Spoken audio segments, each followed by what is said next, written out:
Shall we shall we start? All right.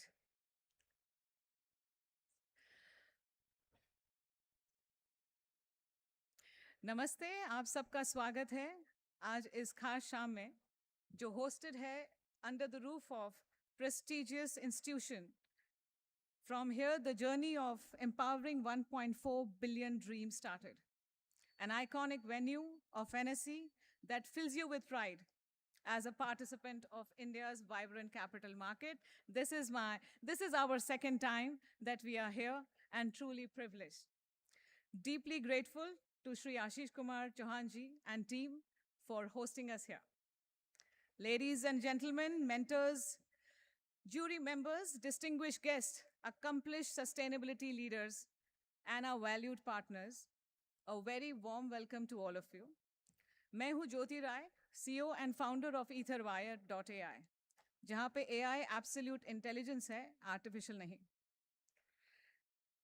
और आज के पहले हाफ की मैं आपकी master of ceremony हूँ. I couldn't avoid this time. So thank you to my board and my committee to allowing me to master the ceremony for the first half. Thank you so much. Desi Dhaakad. Desi Dhaakad एक Indian vernacular शब्द है जिसमें देसी meaning rooted in culture and heritage. Dhaakad, which means formidable, gutsy. Right, sir? दोनों को मिला दिया जाए तो Desi Dhaakad word for us celebrates women who embodies resilience, courage, and indomitable spirit while staying grounded in their identity. Tonight, we come together once again. This time to honor the unstoppable force of individual institutions and change maker who are not just talking about greener India, they are building it every single day. Good evening, sir. Welcome. Last time, 20th March, we had this opportunity where we celebrated 17 Dhaakads in social impact. Today, the chapter is sustainability, a new chapter of the Desi Dhaakad journey that we have started with all of you. Our attempt is that this evening will be truly unforgettable. And on behalf of Desi Dhaakad Sustainability Excellence Awards 2026 Management Committee, co-hosted by NSE Sustainability Ratings and Analytics and presented by Etherwire, supported by our amazing partners like CII IWN, Nuvama Group, Indorian Financial Services, Durlex Top Surface, Raisa Infratech, Equibi IPO, ESG News, White Canvas, Develop Matrix. It's an absolute honor and a privilege to be here and welcoming you to the Desi Dhaakad Sustainability Excellence Awards 2026. This is dedicated to Viksit Bharat और इसी महान राष्ट्र के लिए I request all of you to stand for the national anthem.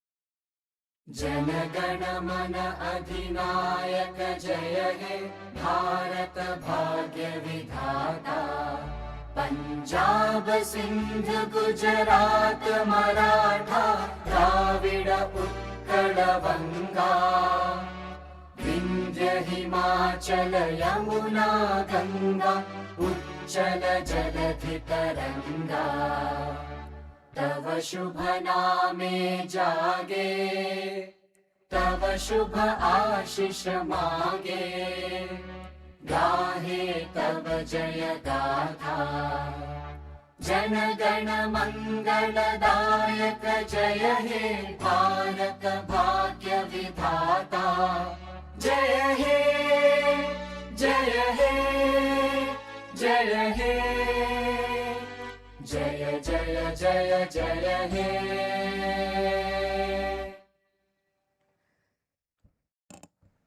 Jai Hind.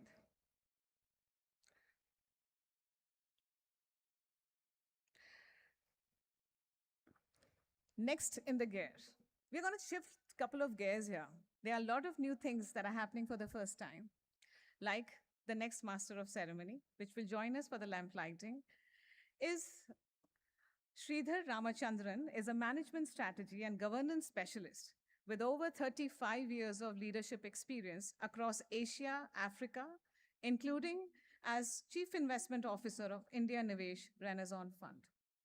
A chartered accountant, cost accountant, and CPA USA, he advises boards and promoters on strategy, M&A, ESG, and serves as a chief mentor at Mentor My Board and trustee at Muktangan Educational Trust. Ranked amongst India's top 10 CIOs by the CEO Insights 2020, he is also an award-winning author of the financial thriller End of Samba Dance. May we see that on Ether soon. But I'm very, very honored and excited to invite Sridhar to please moderate the light lamping and the bell ceremony. Thank you.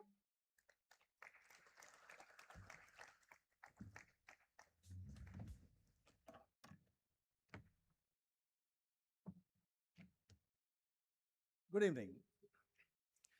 Someone once told me that the planet doesn't need saving.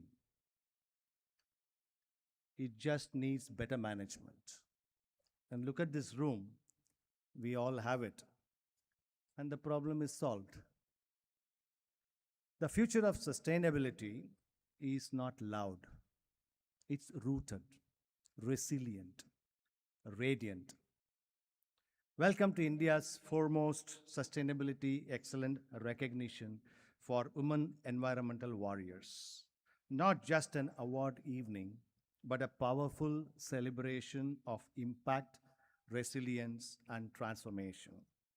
On that note, every transformative journey begins with the invocation of light.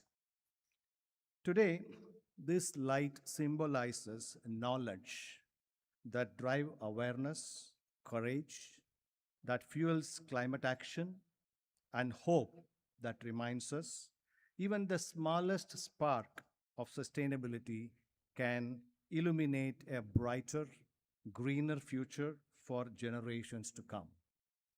As we gather for this grand celebration of Desi Dhaakad, sustainability excellence, let us begin with the traditional lighting of the ceremonial lamp, a powerful reminder of our shared commitment to environmental stewardship, social equity, and responsible leadership.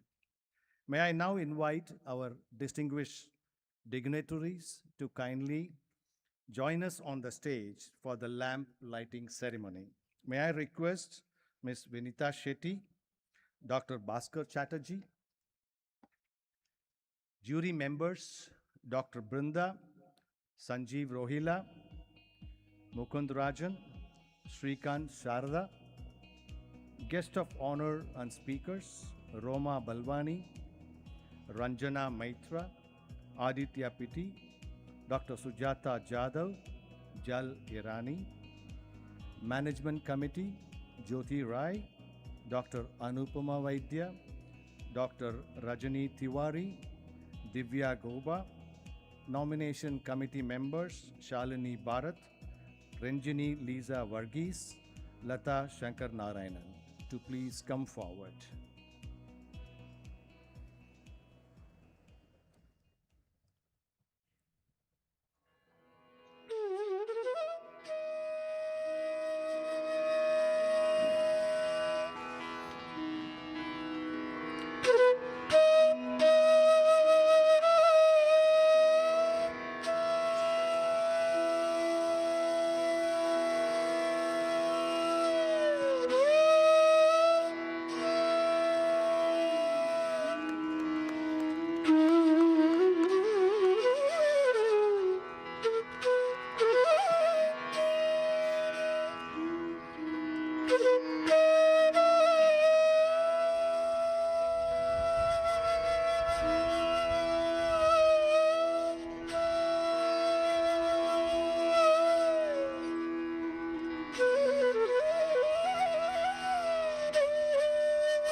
Thank you, everyone.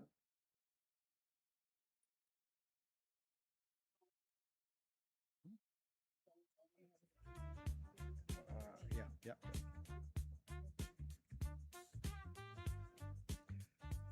As this sacred lamp glows brightly before us, may it represent the thousands of lives being transformed and the countless sustainable initiatives being ignited across our nation. And now, to officially inaugurate the Desi Dhaakad Sustainability Excellence Awards 2026, I invite our partners to strike the ceremonial bell, which is the iconic bell we have here. CII IWN, Nuama, Indo-Orient, Darlax, EQB, Raisa, ESG News, Roma Balvani, Vinita Shetty, Jyoti Rai, Anupama Vaidya, Divya Guba, Jacinta D'Souza, Dr. Rajni Tiwari, and Sunita Fernandez.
Thank you.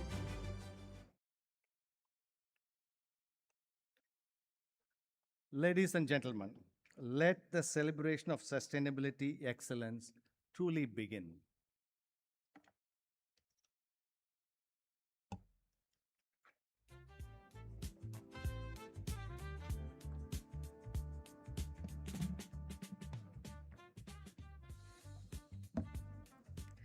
Thank you, Sridhar.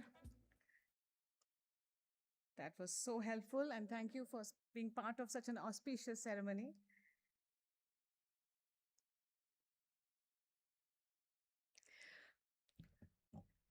These 3.5 hours are planned very differently. बहुत कुछ होने वाला है, such as acknowledging, discussions, and sharing notes, besides awards and celebrations. There are many speakers that have taken their precious time out to spend here, and they will be sharing some amazing anecdotes of their experience and the journey in sustainability. I request you all to pay tremendous attention to the content that they're going to share with you. The Desi Dhaakad movement was born from a simple yet powerful belief that India's most inspiring stories of change are happening in villages, enterprises, communities, and boardrooms across country. Far away from noise, real impact is created through courage, innovation, and unwavering commitment. I'm gonna invite one such Dhaakad mentor in our journey that changed the way things looks today. I had two options to introduce, and I'm very good at giving surprises. So I have changed the introduction because the introduction is inspired by a chapter, by a poem dedicated to her. What better way it would be? So are we open to read that introduction, which even she doesn't know? Yeah? All right, good. So here is the introduction to our mentor I'm going to call upon. There is something peculiar about role models. The world teaches us role models should be loud. They must stand on stages. They must collect trophies. They must announce their achievements. But life teaches a very different lesson. The finest role models often spend lives making sure that someone gets the spotlight. And perhaps that is why the true greatness is difficult to recognize. because it never arrives dressed in greatness. It arrives dressed in service, as mentorship, as encouragement, as a phone call when nobody else called, as a recommendation when nobody was watching, as belief, pure, unadulterated belief, the kind that say, I see your potential before you do. And what greater gift can one human give to another? Please join your hands to welcome our Dhakad mentor, a woman with a big heart, our guru, our esteemed guest of honor, Mrs. Roma Balwani. She holds a rare distinction, a distinction of being the only case study featured in a professor's doctorate thesis. There are people doing research on her, so guess that. How interesting is this? She is a recipient of multiple Lifetime Achievement Awards, and we are truly honored to have Roma ji amongst us. Roma ji, please welcome.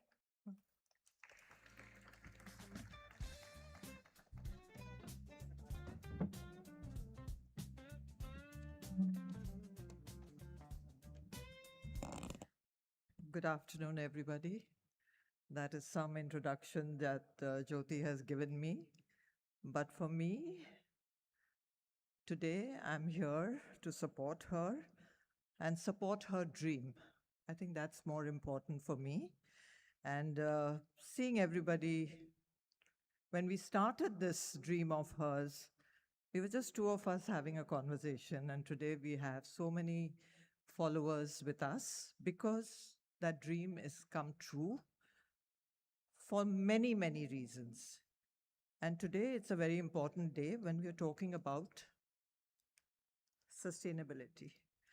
I'm reminded that in 1970, a British chemist, James Lovelock, proposed an idea so radical that the scientific establishment dismissed it. He called it the GR hypothesis. He said the Earth is not a dead rock with life on top. The Earth itself is a living, self-regulated system. The atmosphere, oceans, soil, temperature are not accidents. They work together in balance. Just like our body regulates its temperature, when we are hot, we sweat. When we are cold, we shiver. No permission needed. It just corrects. He truly believed the Earth does the same. For 4.5 billion years, this planet has created the conditions for life. It survived many, many disasters, volcanoes, ice ages, mass extinctions. It turned molten rock into forests, rivers, coral reefs, and extraordinary biodiversity. But here's the most important lesson. The Earth does not need saving. The Earth will survive us. It survived the great oxygenation event when bacteria filled the air with oxygen, a gas that was once the deadliest pollution this planet had ever seen. The oxygen we breathe today was once toxic.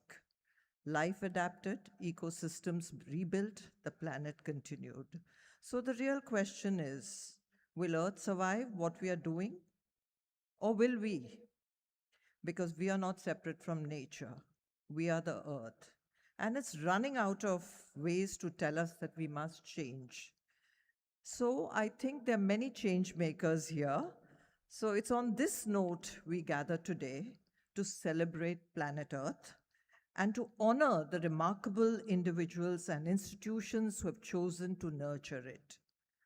It's a moment of immense pride as Desi Dhaakad unveils its new sustainability chapter, celebrating India's fierce green change makers. What a journey this has been.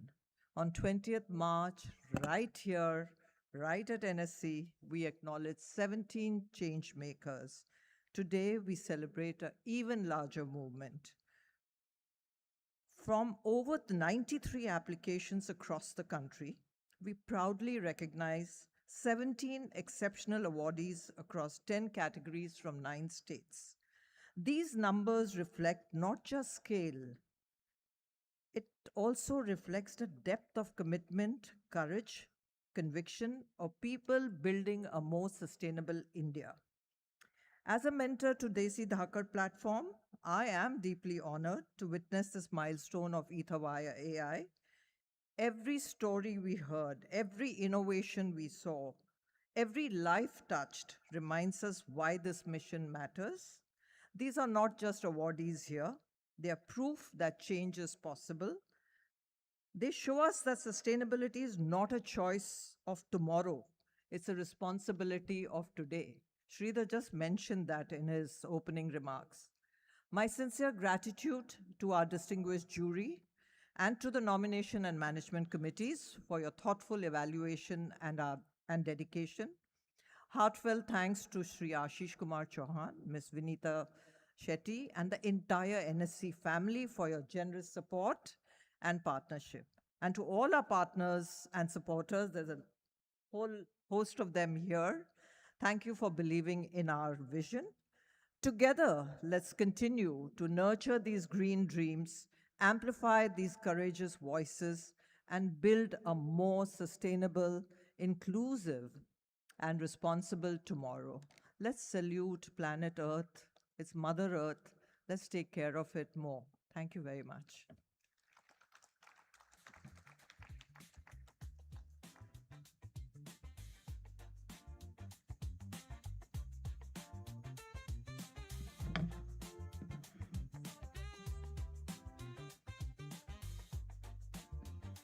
Thank you, Roma ma'am. Always wonderful to hear you, and always wonderful to get your backing and support. And it's been truly unconditional, and it has been quite a demanding journey with you. What is new this year? Carrying forward the legacy of Desi Dhaakad's social impact. This time, we are doing things differently because Vinita, who is going to join us next, pushed us to the walls and asked her to score. This is a sustainability conference. We have to create some benchmarks. So I'm very proud to share that this time, this is a zero waste event. The banners, the prints that all you see around will go into recycling, made possible by Bhumika Marwa, founder of Jhappi, who is helping us move in the trajectory so that we don't just talk, we practice. So that's something special about the event. For the first time, we have different MCs doing different bits. As a puzzle comes together, they are coming together to unveil this event for all of you. We are not done yet. There is one thing more special about this event. As a sequel to the Social Impact Awards, the awardees of Social Impact Awards, some of their stories are getting published, and they're going to be revealed today on this platform. And we are very proud that we have got support from Dr. Sujata from NCPA. Thank you so much. So there is a lot to look forward to. Of course, awards, ये सिर्फ awards ही नहीं है. ये एक पूरी celebration है जिसकी आप सबको आदत लगने वाली है. Coming up next for a welcome address is someone who has 2 decades of experience in financial service industry, has extensive experience in the exchange environment and worked across diverse functions, including new products, risk management, regulatory compliance, and the establishment of new business initiatives. From playing a pivotal role in the launch of NEC's mutual fund platform to instrumental in setting up managing the central KYC registry, a very essential piece of the national digital public infrastructure. She currently heads ESG ratings, business under NSC Sustainability Ratings and Analytics Limited. She is a chartered accountant. Sridhar, check that out. She is a chartered accountant, a certified risk manager, FRM, and the Global Association of Risk Professionals, and holds a certificate in ESG investing from CFA Institute. Ladies and gentlemen, please join me in welcoming Ms. Vinita Shetty, the Managing Director of NSC Sustainability Ratings and Analytics Limited. Thank you, Vinita, for setting up fantastic benchmarks. Your contribution is already making sound and music in the ears. Welcome.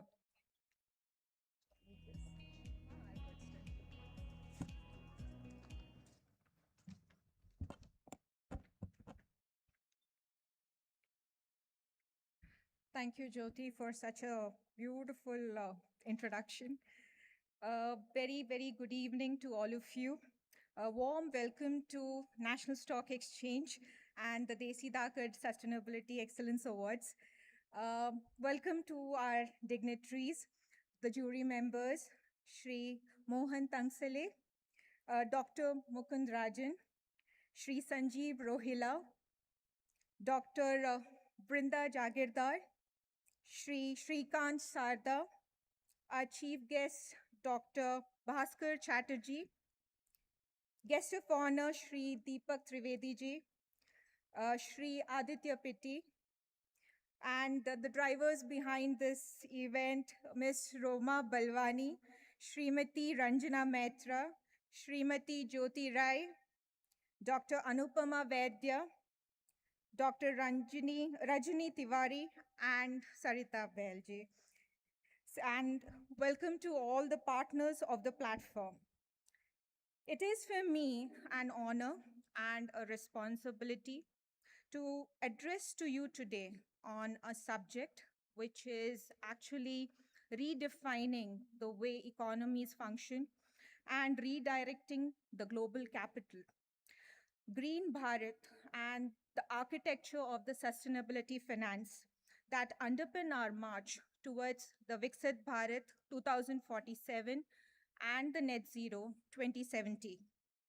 The global financial ecosystem is undergoing major restructuring in a way. The convergence of the capital market and the climate imperatives, and the global geopolitical rebalancing that is happening around that. And in this major shift and the restructuring that is happening, India plays a role of consequence. And our developmental choices which we make, they will just not define how we and our destiny is defined, but how the global goals and objectives are directed as well. So that is why the India story must be defined in a single sentence, which is growth with credibility, scale with sustainability, and ambition with accountability. Now, India's development journey, it's always been, a trade-off between whether, economic ambitions are more important or the environmental obligations. But the two are codependent in a way. And as we all know, the water stress impacting agriculture and industrial growth, the heat waves that affect the productivity, the biodiversity that impacts the long-term sustainability. All these are challenges that India faces in terms of the climate risk. But India also has its own advantage in terms of the demographic diversity that it has, in terms of the digital scale, and also the entrepreneurial vitality. Some of the stories that we'll be hearing today in the course of this event. And as Ms. Jyoti also always refers, the green Harit and the drivers of the change at the sustainability level, at the grassroots level, we'll be hearing a lot those of stories during the award ceremony today. Now, sustainability in India, therefore, is not a peripheral business strategy. It is now increasingly important for resilience, credibility, and the long-term value creation. So in NSE sustainability, across the dimensions that we assess, we see that sustainability is very integrally embedded in the decision making, in the strategy that they have, and there is consequence that we see in terms of its impact on the risk management, on the governance related controls, on the trust factor that needs to be built around it. And therefore, it is no longer just a conversation that we have. It is becoming a language of the leadership, a language that is becoming more and more important, measurable, and financially relevant. And India's BRSR, we have with us Shri Deepak Trivedi ji from SEBI.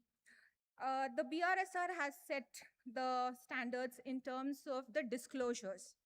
And that has become so relevant in terms of giving a structure and a measurement to the sustainability efforts which have been taken by the corporations. But having said that, having just the disclosures is not as insufficient. How do these disclosures translate into data, data into insights, and insights into ways and means of capital allocation? That becomes very important. And that is where, as NSC, our role comes into play. So, NSC's role is very straightforward: connect capital with purpose in the transparent environment.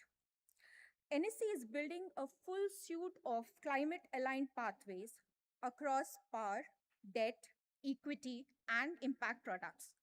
We have around 12.5 crore unique investor base, around 24.5 crore accounts that are there, investor accounts, and coverage across 98.5% of the PIN codes.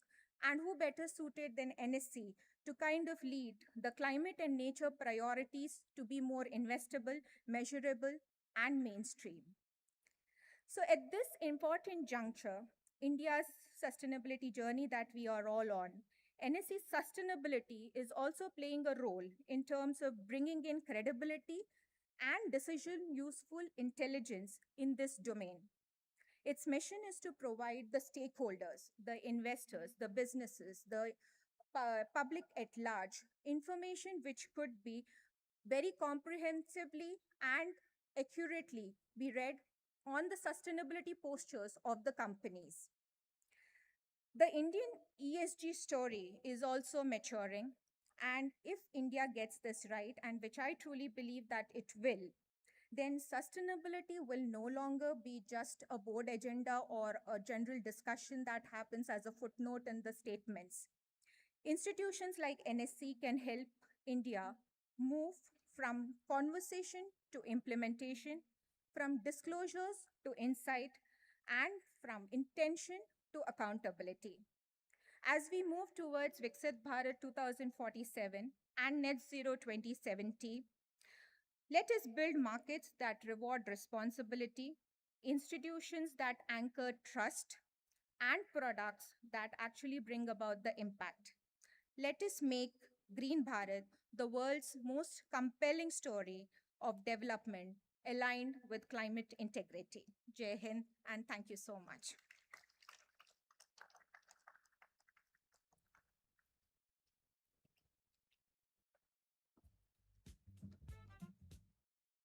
That was a short-lived claps. Can I have it back?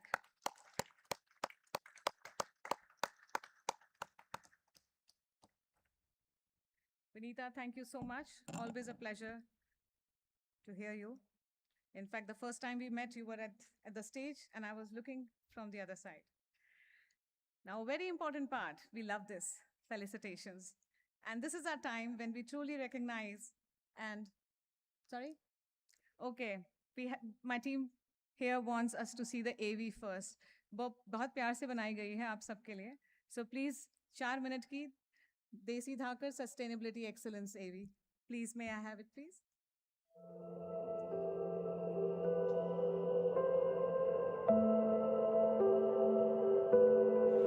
Every river carries a story.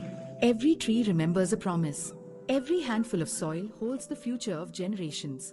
And across India, women are quietly leading this change. They restore forests. They conserve water. They transform waste into opportunity. They build sustainable businesses. They inspire communities. They prove that courage can heal the earth. Their work creates measurable impact for communities, for industries, for the environment, for the generations yet to come. This is more than recognition. This is a celebration of leadership, a celebration of responsibility, a celebration of women who choose action over applause. Presenting Desi Dhaakad Sustainability Excellence Awards 2026.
Thank you everyone for watching. And thank you once again for joining us in the celebration and the Desi Dhaakad Sustainability Excellence Awards 2026. This is the time where we do the felicitation, and I would request Vinita Shetty, Sarita Val, please come on stage to felicitate. Shri Deepak Trivedi ji, CFO SEBI, who has joined us in a very busy schedule. May I request you please to come on the stage.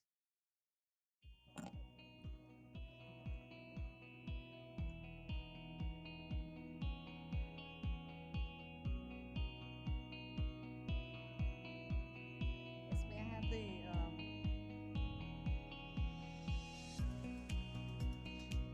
you can have a chit chat. When the regulator is there, so no. But it's been an honor, sir, that you took out time and you accepted to come here. Yes, just give us a minute, I think. Thank you, guys.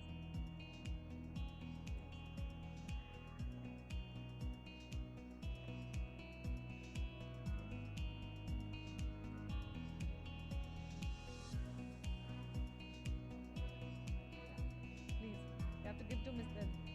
Deepak ji ko dena hai. हाँ, लेके नहीं आ. Vinita, please join them.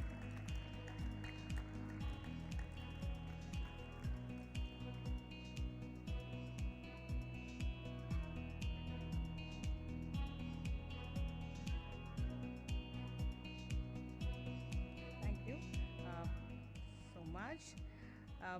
May I request Soumyakant Padi, End Orient, is he here?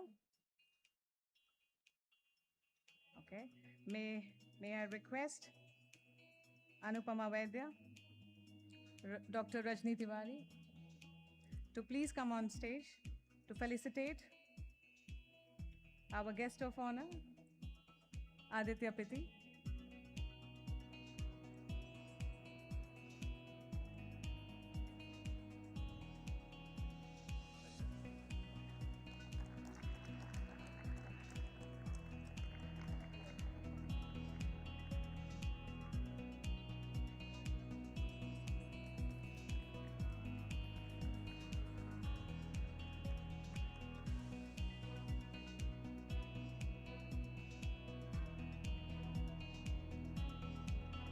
Thank you so much.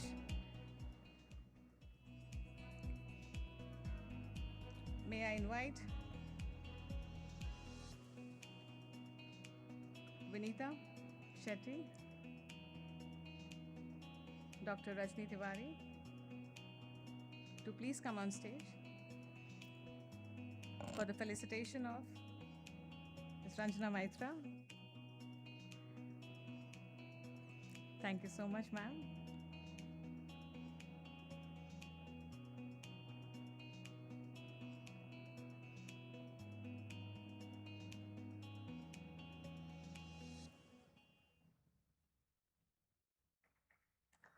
Yes, may we have the round of applause?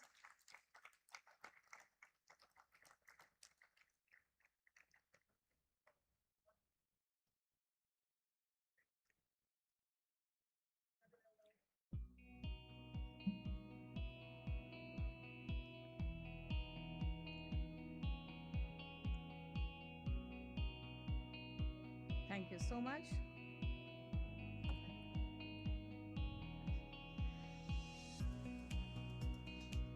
May I request founder Dulux Top Surface, Shravan Sutarji, to please join us. Sridhar, please join us to felicitate our jury. Dr. Brinda, may I invite you to the stage, please? May we have the claps, guys?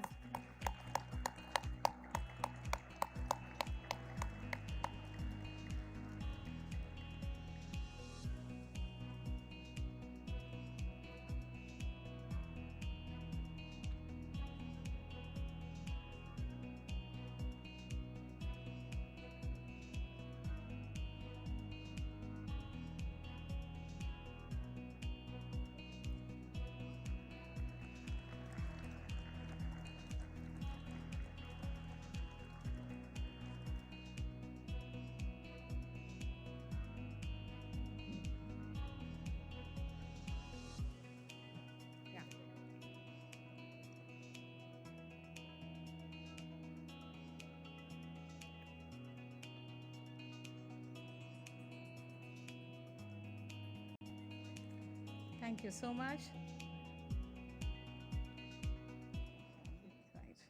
May I request Yogesh Samar ji from Raisa Infratech, please join us. May I request Anand Chamaria from Equibi IPO to join us on the stage. I would like to invite Shrikant Sarda ji.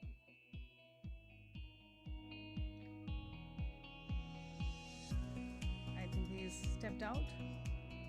May I request Sanjeev Rohela ji to join us.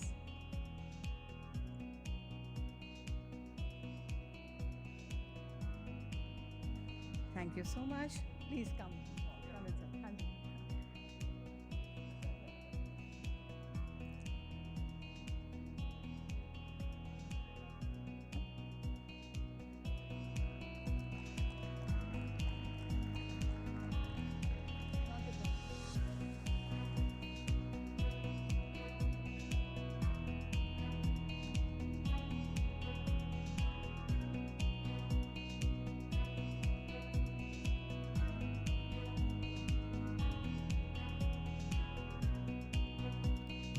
Thank you so much. May I request Soumyakant Padhi?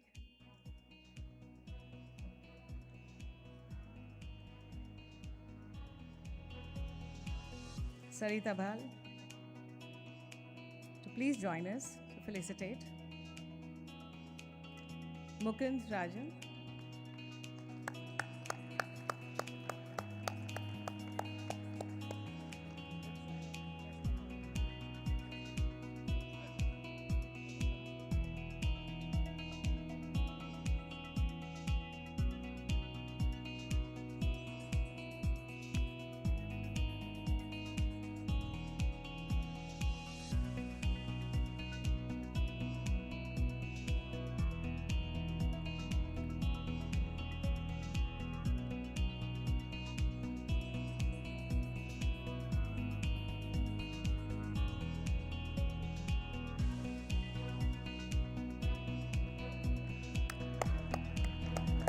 Okay.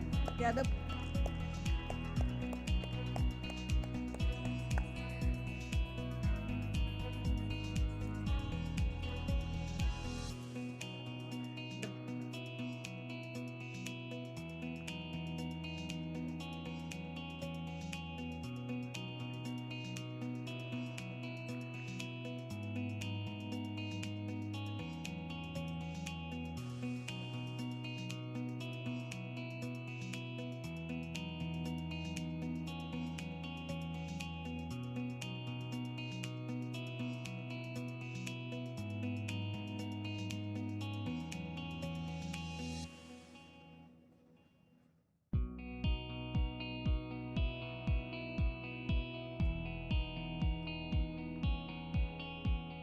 Thank you.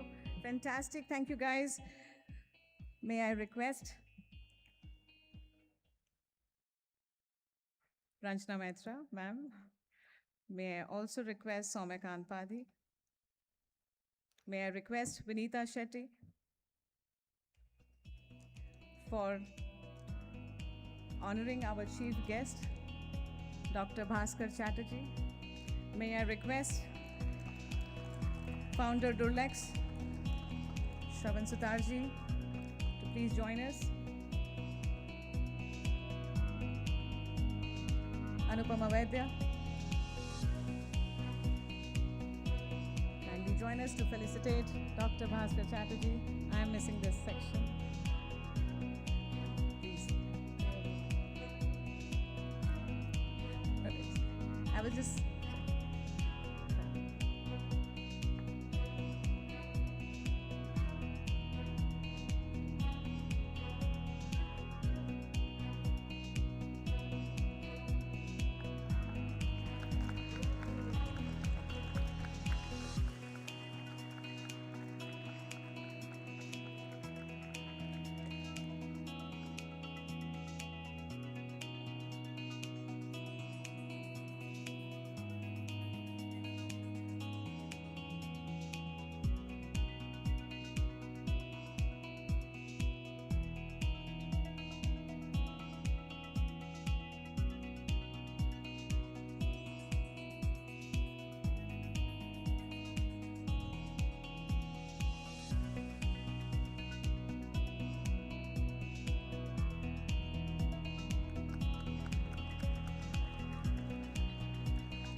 Now begin.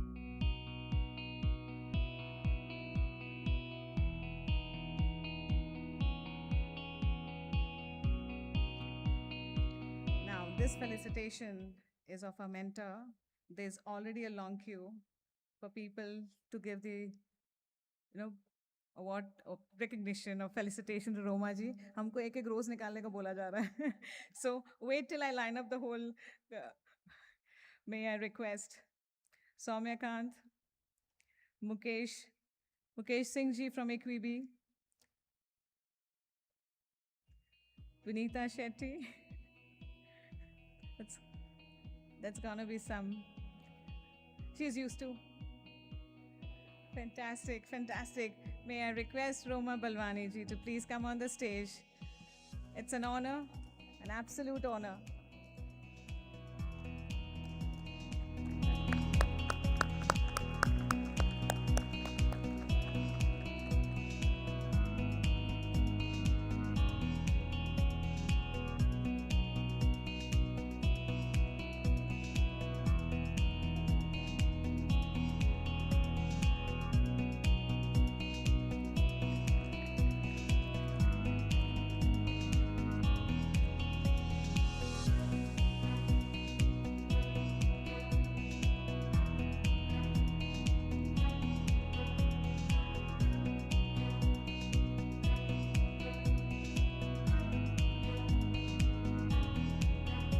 Go ahead.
Okay, now you can hear. Thank you so much. Now, I would like to call Dr. Rajni Tiwari, Anupama Vaidya, Divya Goba to please come on stage to felicitate Dr. Sujata Jadhav.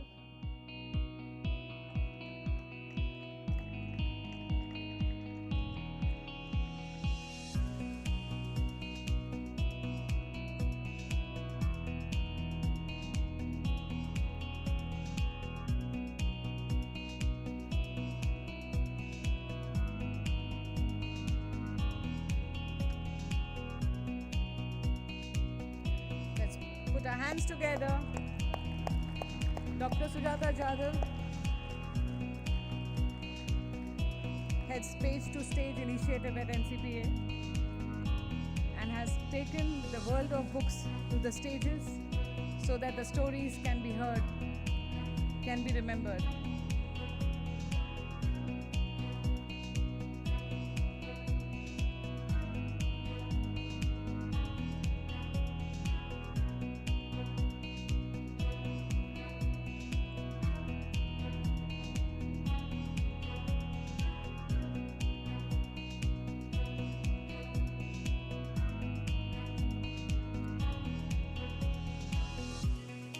Thank you so much. At the Dhaakad reunion happening here. Let's get ready for the sessions ahead. Right. Okay. Great. Lovely. I think most of us have been waiting for this session. Coming up next is a fireside chat. And what makes it special are the two people that are part of it, the moderator himself and the speaker. It's an absolute honor to introduce. It's an absolute honor to introduce Sanjeev Rohela ji, who is also a jury member. Sanjeev Rohela ji is Chief Journal Manager, Department of Climate Action and Sustainability at NABARD. With over 3 decades of distinguished service at NABARD, Shri Rohila has made significant contributions across credit operations, financial inclusion, data analytics, and institutional development.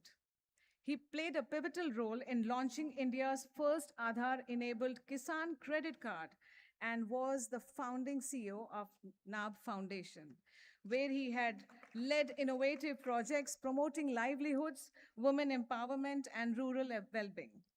Currently, he heads NABARD's newly established Department of Climate Action and Sustainability, driving critical initiatives to strengthen climate resilience, sustainable growth in rural India. A thought leader with deep expertise in economics, data intelligence, and sustainable development, Shri Rohila brings invaluable perspective to the Desi Dhaakad Sustainability Excellence Awards.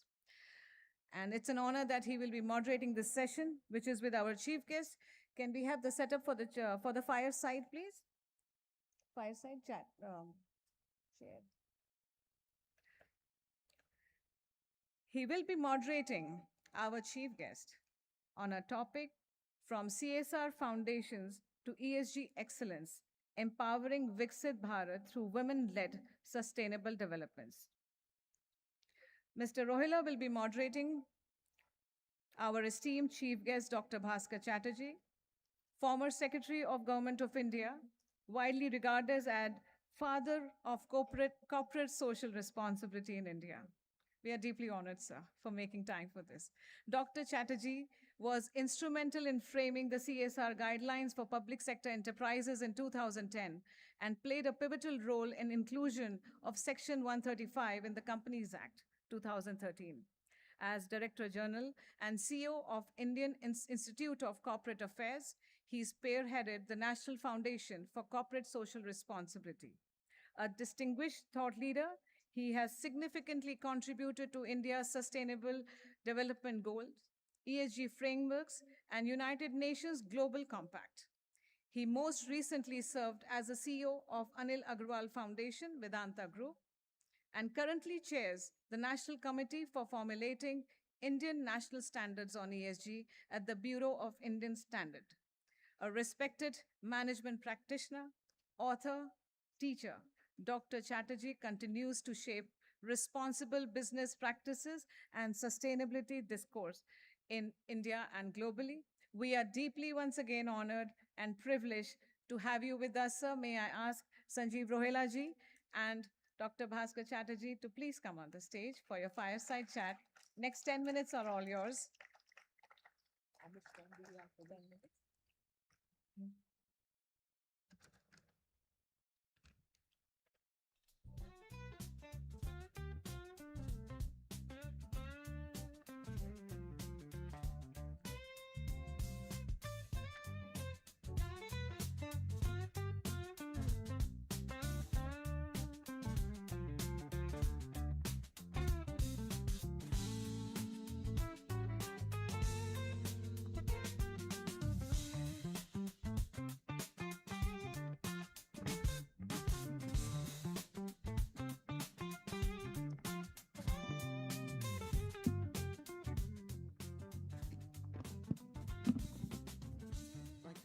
Thank you so much. Well, we were both asking ourselves just what will we talk about? Because you know what Simi Grewal said? The only thing which a man is scared of is an intelligent woman. I mean, they outclass you in every way. If the world is running only on merit, a non-physical power, intellect, enterprise, women beat men hollow. And I say this, you know, with 32 years of experience in the development sector, I've been with NABARD, and every SHG which we set up, terrorists, you have been in this sector too, many more years. It's an absolute honor to be with you, by the way. I mean, you will totally agree with that, right? Women make anything better. Today is a celebration of that fact, and we are here today to honor, I think, 17 of the 93 very outstanding contributors whom we will actually see and hear their stories. So, a very powerful statement today on a very powerful stage, and I'm glad that you and I are here together for this. So with your CSR background, I don't want to waste the time over here. We just got 10 minutes. Let's make most of it. With your CSR background, how do we help these people? These selected people, who have really cut so much of competition to be over here. How do we help them within the given framework of CSR? Well, what has happened, let me just tell you in a couple of statistics, what we have done and what we want to do through the CSR framework. When I was actually writing Schedule 7, it was important for us to put women at the centerpiece of that. Yeah. And women's empowerment is written very solidly into Schedule 7. When I was writing it with my own hands, I felt so happy that I could at least put that in and see how much traction it has given us. And you will actually find that about 3 years ago, there were about 265 crores of CSR funds that went into women's empowerment alone. Today, 3 years later, it's about 460 crores. So we are really growing by leaps and bounds, and that's not a small amount. Uh, it's difficult to actually say, but January of 2025, 10 crore women mobilized into approximately 91 lakh SAGs. This is what you were talking about. So CSR has given to, I think, the women of our nation, not only the dignity that they deserve, but the opportunities that we have been able to create for them. And I think now more and more women are creating more and more opportunities in our whole ecosystem, whether they be for women or men, it doesn't matter. But women stand in a leadership position to create opportunities in the entire economic space of our nation. So I want to add something over here. So I'm currently heading the finance division, wherein we are looking for enterprises which are deserving credit and don't have it. That's one part of my mandate.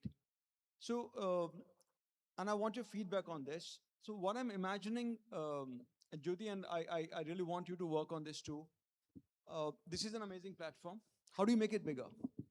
So you choose these amazing women. They got these great ideas. And now what do they need? They need credit, right? So can we think of creating a fund which gives them returnable grant, zero cost? I from NABARD side, I will approach my management, try to get 7 to 8 crores as our zero cost contribution to this fund. Huh? And maybe you could then talk to 10 to 12 CSR houses, and that's where I is it possible? These gentlemen, gentle ladies, put in the money on the table and make it 100 crore fund, which is exactly what they want today. I mean, even if you go to a bank today, the credit rate is not more than less than 10 to 12%, and we got SBI over here, not less than 10 to 12%, ma'am. If it's compounding, it's more. So maybe they need credit at 4 to 5%, or maybe they need returnable grant, and that's where CSR comes in. So this is where blended comes in. I want to hear your thoughts on that. Is it possible? Well, I can't say yes yet. There are opportunities here where we're also looking at additionalities to Schedule 7 and the structure of the law. And we're also trying to see whether we can make blended finance a part of the CSR structure. It isn't so yet. But what I will say, and since we are sitting here in the National Stock Exchange, let me speak a little bit about the social stock exchange. This is a huge opportunity, and I reach out to every one of you in this audience. I think Madam Shetty is also present, so yeah, thank you so much. For 3 years, we have struggled to bring in the social stock exchange into the CSR framework. And now we have that unique opportunity, what we now call the zero coupon, zero principle instrument that has now been recognized by the Ministry of Finance and the Ministry of Corporate Affairs. Because of ZCZP, non-profits can actually issue up to 50 lakhs of rupees on projects. And because with this instrument, they also float their projects, any corporate now has a basket of projects to choose from. And the way the stock exchange operates, maximum amount of complete transparency would happen. The law also exempts such enterprises from third-party assessment because the structure is such that assessment is built into the framework. These are instruments now which are powerfully capturing opportunities for nonprofits. And let me tell you, in the nonprofit sector, the number of women who work, operate, and lead nonprofits is incalculably higher than 3 or 4 years ago.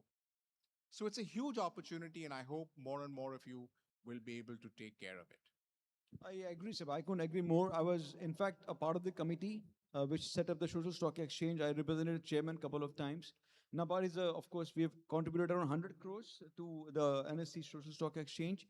We are working with them even today. And we were a part of that process which raised some 75 lakhs for one such enterprise. So this is heartening, but Jyoti, I'd love to sit with you again on this and explore the possibility of setting up a fund within the contours of the current CSR guidelines. I think it's possible. It's essentially putting away some funds to, again, a zero cost, zero coupon bond to this. Maybe instead of a social stock exchange, we do it from your fund side, okay? So, I mean, our time is up actually. I will want to hear from you the last, what message do you have for this women, sir? One final I have a message. to this women. message for all women particularly, and I'll tell you why. In the 1980s, I met with one of the most revered women of my life, Vandana Shiva. And she received what is the equivalent of the Nobel Prize for the Environment. And I remember that conversation in the early 1980s, and we were speaking about the Chipko movement.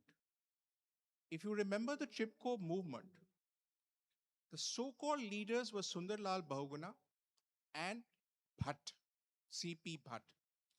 But behind that, the entire Uttarakhand forest movement of Chipko was handled by women who wrapped themselves around trees and prevented commercial logging.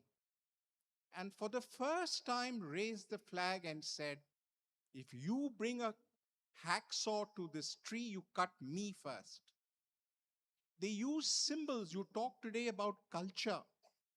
And see the way women used culture then in 1970 to set a benchmark for our nation. And they said, we will tie large rakis around these trees to establish the fact that they are our relations, our people. They actually took away from the professional tree cutters, they took away their saws and their instruments and gave them chits and said, when you get out of here, you can claim your hacksaws back. I mean, that is the kind of leadership that happened in 1970. Think of the way that women have led sustainable development of this nation. And I want to say before I close, a big round of applause to all of you who have shown that kind of courage.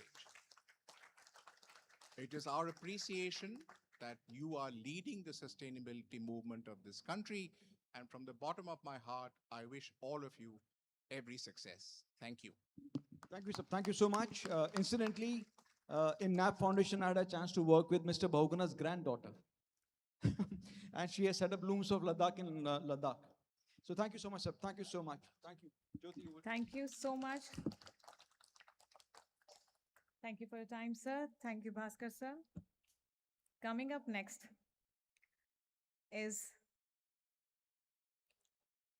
Our speaker, Shri Deepak Trivedi ji, CFO, SEBI.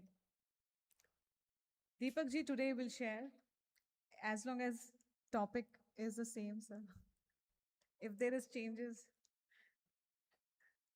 the regulator's role in promoting sustainable goals for Vision Viksit Bharat. Because this Vision Viksit Bharat, no one is left out.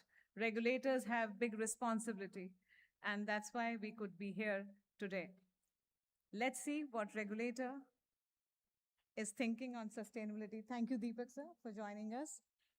Over for your keynote.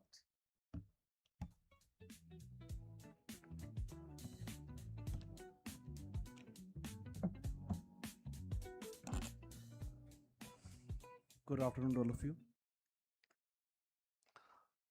As typically the regulator do a deep, lengthy circulars, say so many things. I came here today with the same speech which I thought will speak about the role of regulator, how good they are. A very good thing, right? So does the regulator deserves the clap?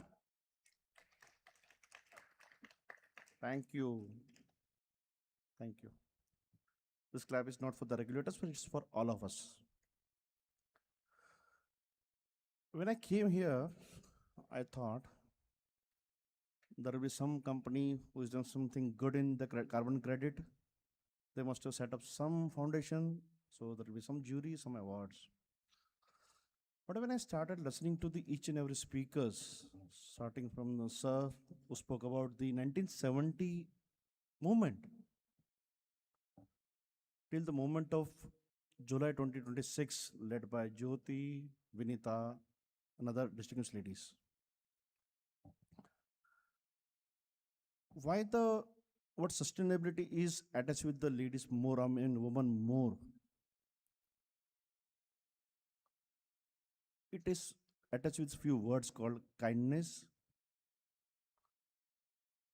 It is something softness, something taking away the pain, and doing always good for the world. A woman always symbolizes all these characteristics, and the sustainability is part of that. Whatever we do, each and every of our efforts should be towards this. Now, we have a different shade of our life. We have money to earn 8 hours a day. We have to spend time for family and friends for 8 hours a day. And we have a 8 hour of life for us. While we all speak about this words over here, everything, what is more important for each one of us that in our day-to-day life, how we are making this as our culture. Because if you look at a few countries in the world, or a few of our people in this country, they create a culture or certain habits. And when that culture and habits become part of day-to-day life, we could see its result for a very long period of time. So what we need to here do is that whatever good path we want to create, whatever path we want to establish today in our life, let us try to make it as a part of our culture. The moment this culture is created, then gradually it's percolated down to our next generation of people, and it's a really infectious disease. Just now I gave this disease to one of the person, Mr. Pitti, from sitting on next to me. I said every day night when I go home, I shut down my laptop. I don't keep my laptop on for the night. He said, why?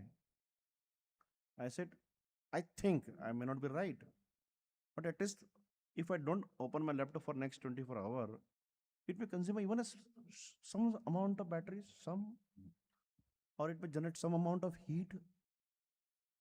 So if I take a pain to shut down my laptop, I may take a pain to wait in the morning to start my laptop. It's not very time consuming. Right? Yes, I'm ensuring that there is something small I have done, something very small. This is one such example. So he said that, Deepak, I will try doing that, because what we do at our home, we switch off each and every switch in the night which we don't want. We take a pain to go each every room, though we have everything with remote control, curtains and TVs and everything, remote AC. But we take a pain to switch off that. It's a very small act, small habit. Similarly, in our office, we do a lot of printing. Once upon a time, I was the highest consumer of paper in SEBI. Even SEBI used to say, who is the person who takes highest number of RIM to work? It was Deepak Trivedi. But then a time came when our new chairman came, he brought in e-office. When he brought in e-office, completely piece of paper got gayab with one stroke. Whatever work is now is happening in SEBI is now completely on digital mode. Even our chairman, members, other senior officials who are coming from the ministry and all, they take pain to open the file in a soft copy. They take a pain to open the attachment. They take a pain to read it. They take a pain to approve it. So this is not. It is not only that the regulator only is insisting every on the companies. We as a regulator also practice all this thing in-house. At the same time, the government has mandated us CB some responsibilities. The responsibility in terms of creating an environment of making people aware about ESG, encourage the company to follow certain disclosure norms, as we discussed about creating certain data which can guide them, and in the long run we try to make it as part of regulation.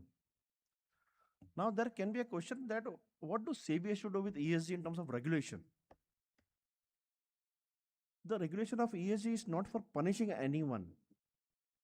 Whatever the regulator is coming out with the regulation for ERSR or ESG or whatever, it is never meant for regulation. One of the most beautiful example of government intervention or government making things compulsory is CSR. If we would not had if the MC or government would not have made this CSR compulsory, probably we would not never had this kind of funds. Just now we spoke that more than 400-500 crore amount is spent. So sometimes the government has to take the role of a policeman to ask the people to do something good. And when the companies are start doing good, they get the result of the same. Like yesterday, I was just reading one of the articles that many companies are now creating Section 8 company with their own people, and they are more of a kind of, their own NGOs. That is, they think that whatever money I spend will be under my control because I don't want to hand over my funds to somebody else. But when these people start spending that money, and with that money, whatever local area development happens in terms of medical, school, education, and the kind of happiness is created around in that locality, especially where the factories of these big companies are located, they get good labor over there. They get their good labor. So ultimately, these companies have started seeing that this contribution to CSR has become an indirect investment for them. Second thing, when such kind of work is done, the people start knowing the companies. Okay, till now we may not be knowing that one particular company is manufacturing X product. But when the companies, people go to the remote area and then they spend money for the welfare of the people, they start knowing that there is a company called X who is manufacturing this product. And that memory is coming as a sweet memory. And probably that remains for a very long time. So today, whatever we are doing about ESG, probably our generation may not remain to get the benefit of that. We do so much to save money for our children. I claim that I have X amount of PF, I have X amount of properties. But what am I leaving for him to live the life? If in our will, along with the properties and amounts and mutual fund investments, if we start thinking, am I really living a good life on this earth for him or her? Probably that will be the real kind of, legacy which we will be passing on to the next generation.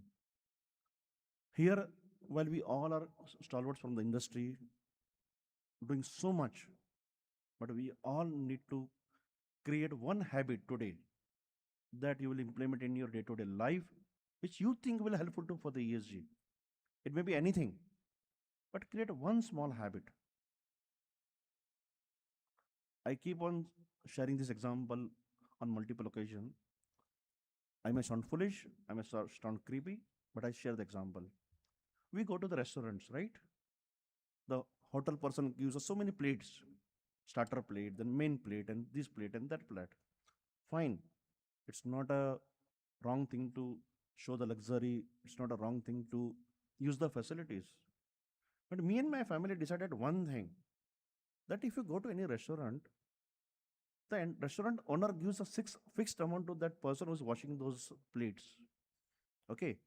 So if in a day there are 400 plates, he will have to wash 400 plates. If he has 500 plates, he will have to wash 500 plates because that is his job. Do we really need so many plates when we are on the dining table at the hotel? No. Now, this looks again a stupid thing that what he's talking about a one plate. But if you start really rationalizing the use of a plate in the hotel, water plate, how many number of plates will be saved? How much amount of water will be saved? And at the end of the day, that person will be saved from the hard work, which probably his owner will never otherwise reciprocate. I'm not sure whether my example is a very good example for each one of you to carry. But it just makes one example in your life, one example. I think that will be the real celebration of the today's. Thank you very much.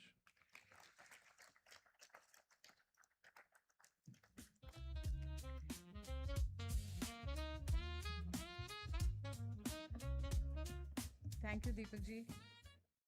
It was good to know regulator is going paperless and less, huh? Paperless.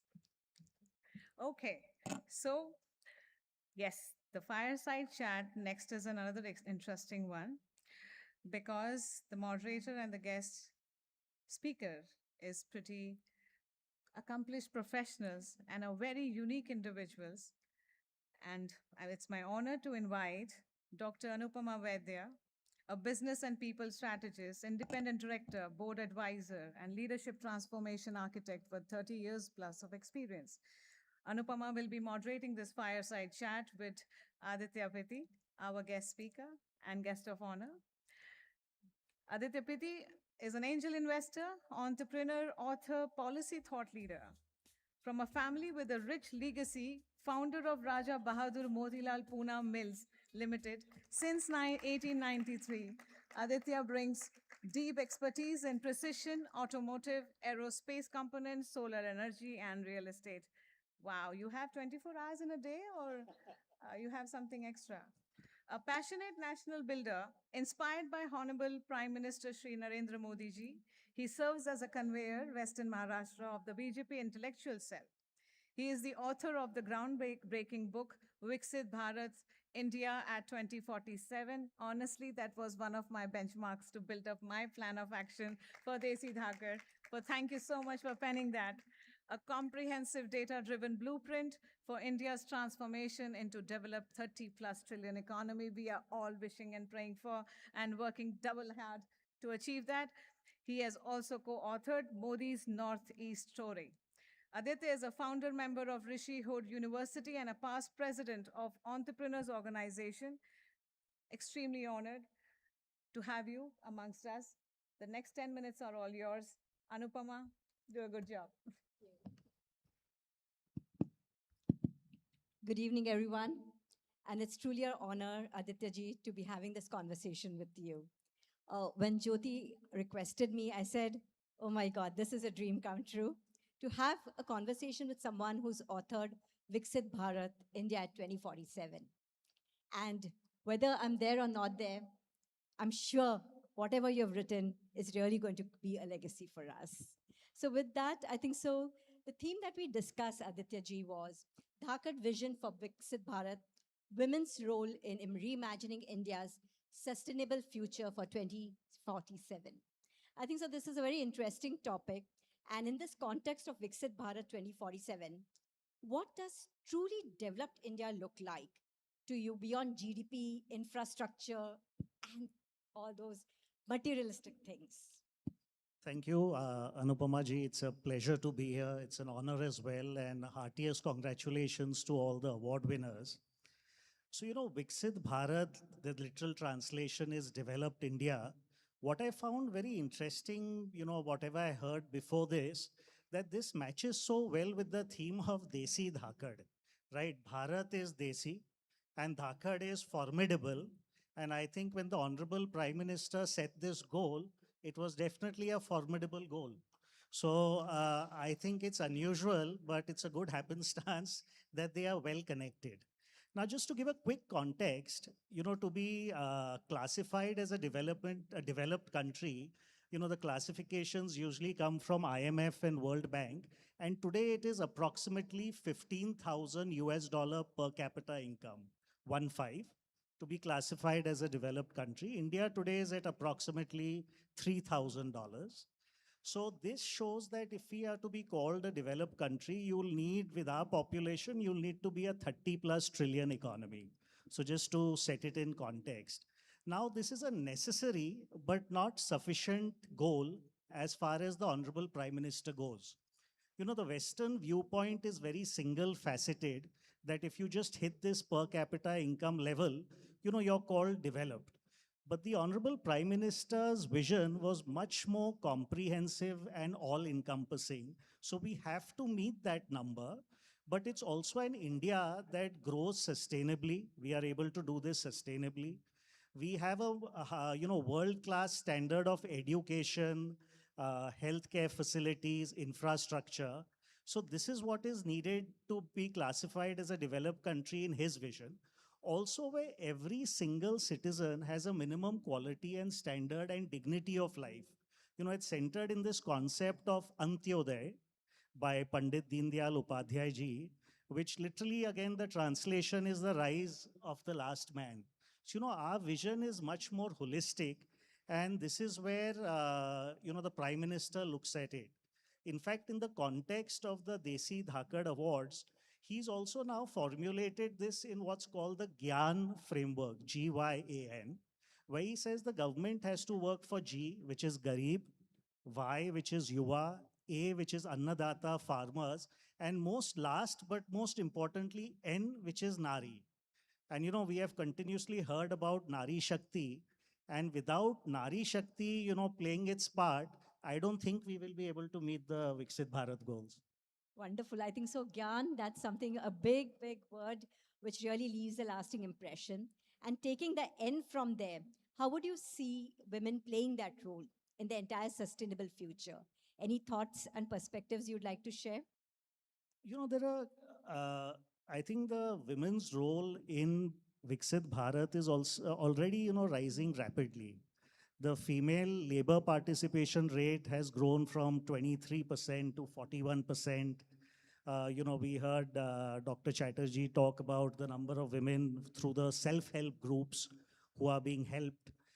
We must also understand that these PM Mudra loans that have been availed, 68% has been availed by women.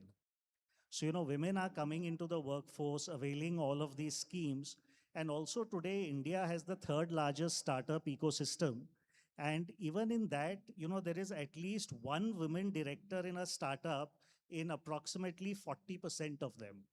So, these things are important. The government, tried to get the Nari Shakti Vandan Adhiniyam, which would have given women their rightful place in parliament, in state assemblies to take decisions. Unfortunately, politics defeated that. But the intention is very clear that until women sit at the decision-making table, we will not be able to take the last leap. Someone famously said that if you're not on the table, then you're on the menu. So, it's very important to be on the table. That's a very interesting thought of being at the table. And it's not only, I would say, we would want to be at the table. When we are at the table moves. That's what we would love to do, right? So let's shake it up and wake it up, as women is what we all call.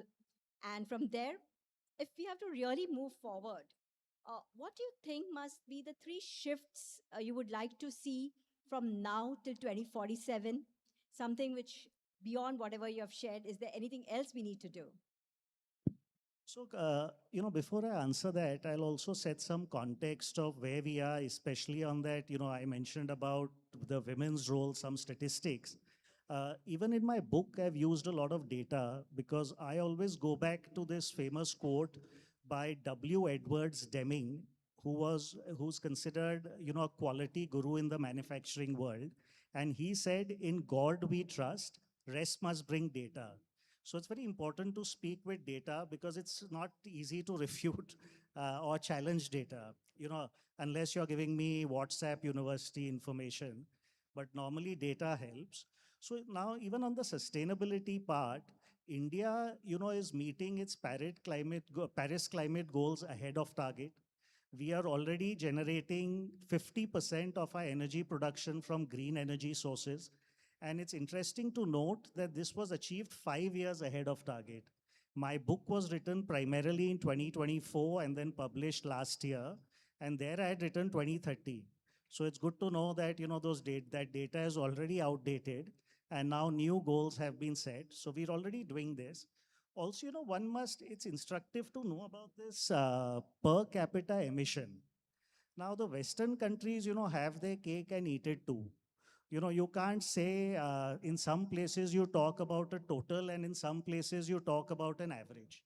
So just to give you an idea where that is, today the per capita emission in terms of tons of CO2, India is about 2. Now the global average is about 5. And the US is at, if I'm not mistaken, something like 15, and China is at 9. So one must understand that, we are a developing country. We are on the development path. Still, we are trying to do that sustainably. The other countries did whatever they have to, and now they are giving us gyan, a different gyan, not the framework I spoke about earlier. So one must be aware, and even today, just see the numbers of what they are telling about the sustainable side of things. Now, to answer your question, Anupama ji, I think first we have to move from this mindset of sustainability as compliance to sustainability as competitiveness. It's no longer that it's, you have energy saving thanks to sustainability. There are many other things. Today, I run some MSMEs myself. And today, if you use solar power, your tariff is approximately 30% of the state electricity board. It's that much cheaper. So sustainable is no longer just about compliance. It leads to competitiveness.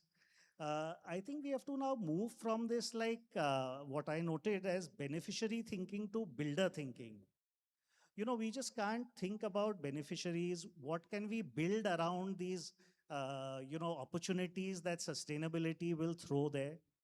There's carbon credit trading. There are many other things that are coming in. So what can be built around that? The third is to move from isolated schemes to integrated ecosystems. Because sustainability requires finance, technology, skilling, markets, infrastructure, data, and policy all to work together.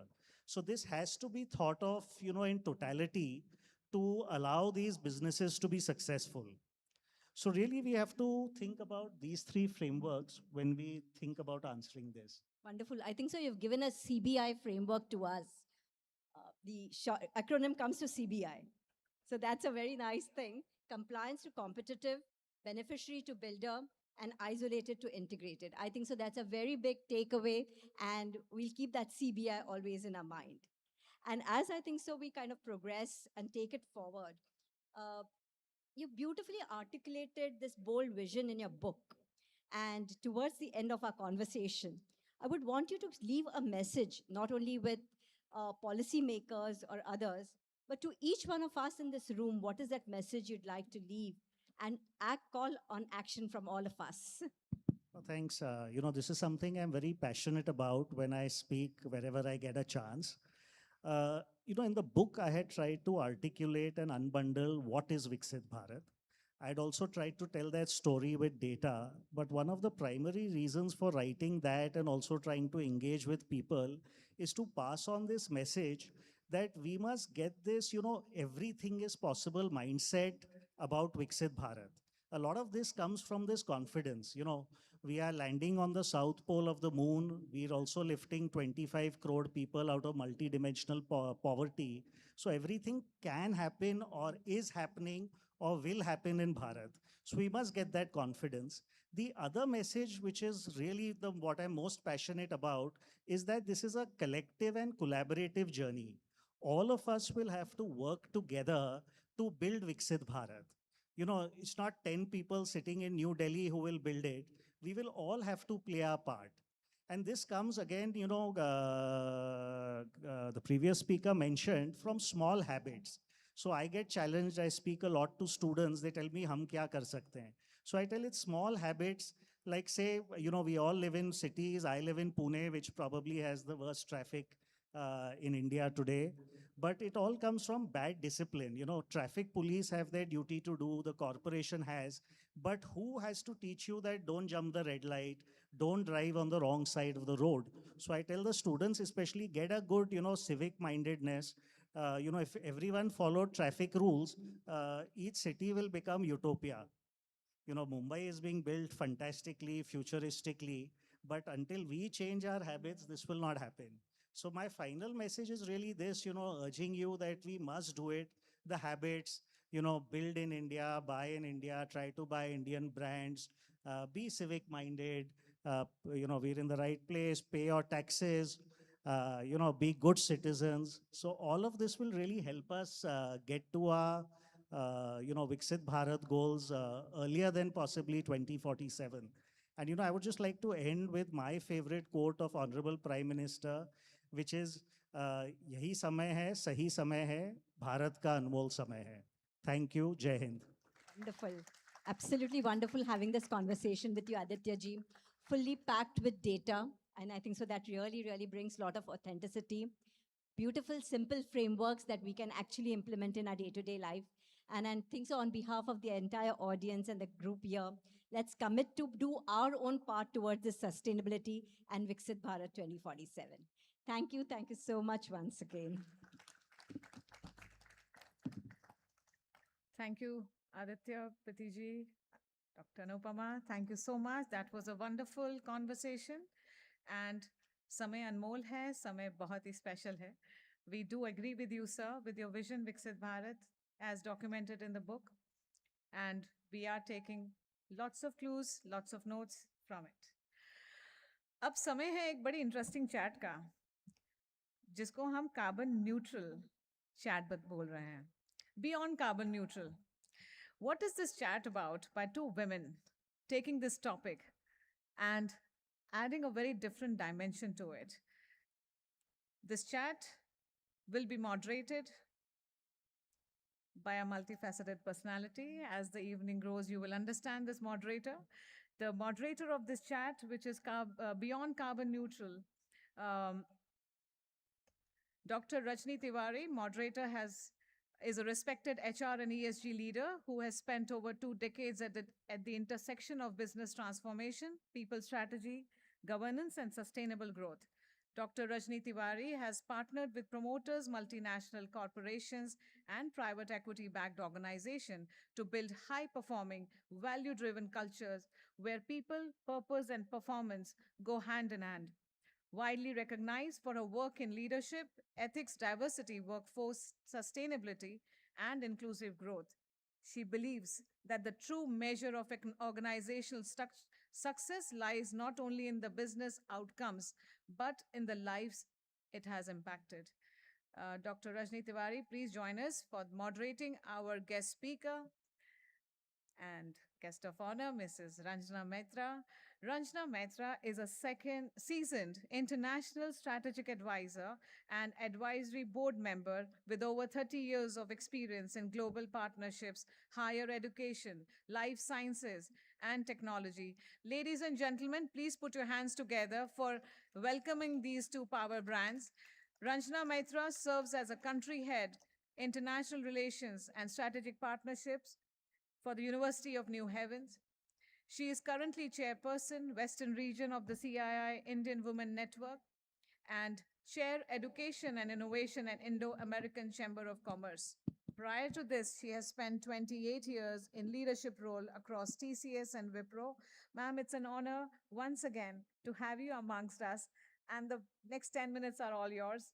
Go for we'll it. stick to time. I bet you on that. 10 minutes, 6:52. Time. So I think, dear friends, the next frontier of sustainability is just not about net zero. It's about zero exclusion. It is very important that as the planet heals, everybody gets their opportunity in the path of progress. On that line, I am very excited, at the same time nervous, asking questions to somebody who has all the answers. At times, that is kind of baffling. But yes, when people hear the word sustainability, most immediately everybody is talking about carbon emissions and net zero targets. Do you feel this conversation has become too carbon centric? Thank you, Rajni. Thank you, Rajni, for, and thank you everyone for being here. I'm not going to thank everyone because it's going to take forever. I thought about it and I discussed with Rajni and I thought it'll make it more interesting because everyone is talking about sustainability. But I think today, having worked with two major corporations working in international university, uh, I would say sustainability is like a selfie, like Bollywood selfie. Everyone wants to take a photo of with it. But there is more to it than that. And I strongly believe empowerment of women, having opportunities for women, giving them a better life, education, they all play a major role in along with sustainability also. Actually, that's a very nice analogy, I would say. But what do you believe is one of those biggest sustainability challenges women face and they continue to face? I think it's not lack of talent, it's opportunity. I think if we give women the opportunity, there's no stopping them, whether it's in right from the start, because every one of us, every woman in this room, someone would have given us the opportunity. Someone would have opened some door for us. Someone, whether it starts right from your parents who believed in you, right from your professors, right from someone who gave you your first job.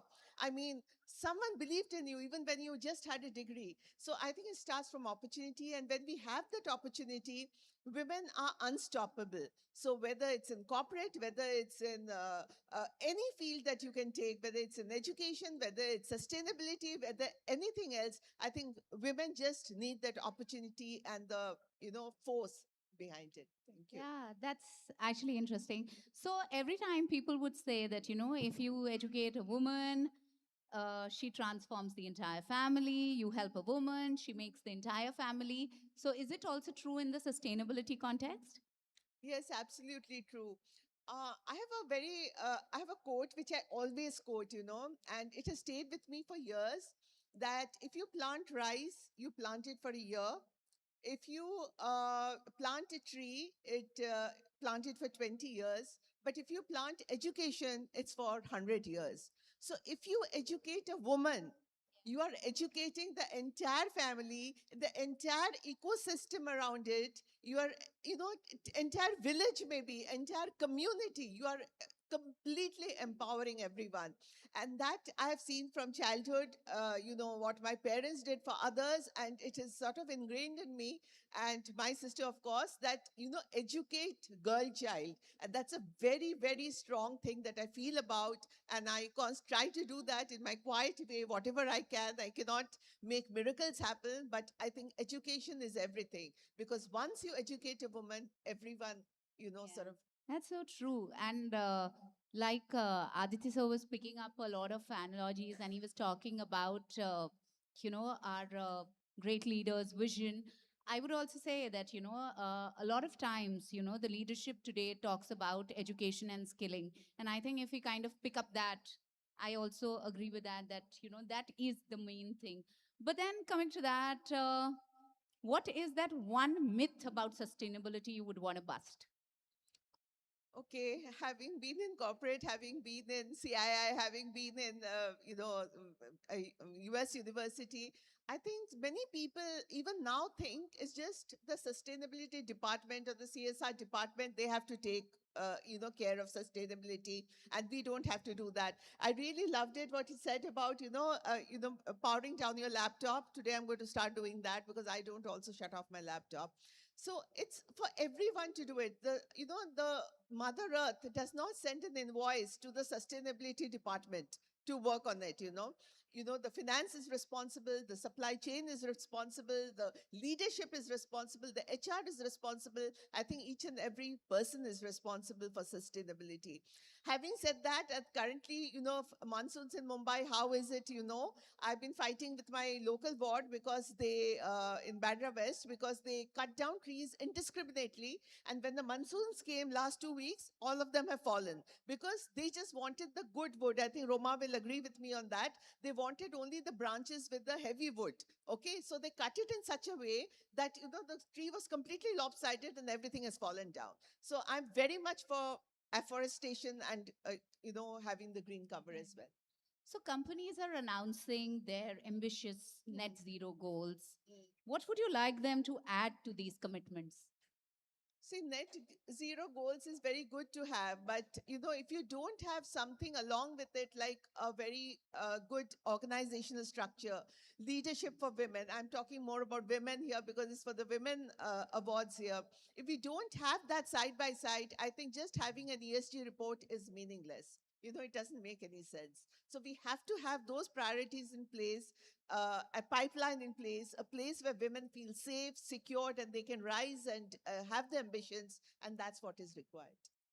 So what is that one thing you think they should stop overlooking in? I've seen many places, they talk that, oh, we are very, very sustainable. We have done this, but they will have solar panels on the roof and glass ceilings inside. So it's a complete dichotomy. So stop doing that. And the same way for women, I always say I'm not a great fan of March 8th, because, it's not that one day you celebrate women with cupcakes and roses. That's not what I believe in. What about the 364 other days? So every day is a Women's Day. So I completely believe that, it's not that 1 week or 1 day where you celebrate women. Women have to be mentored. They need to have that, that pathway that, that they can go somewhere and they can, be in leadership positions. But we are not talking about reservations here. We are just looking that, just give that little push and you will see what wonders they can do. Yeah, I think that is fabulous.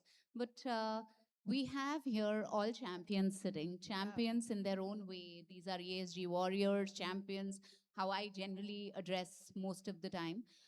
What is that one thing you would want them to leave back with this evening, or, a thought you would want them to leave back with, irrespective they are leader or they are becoming a leader or maybe on that journey?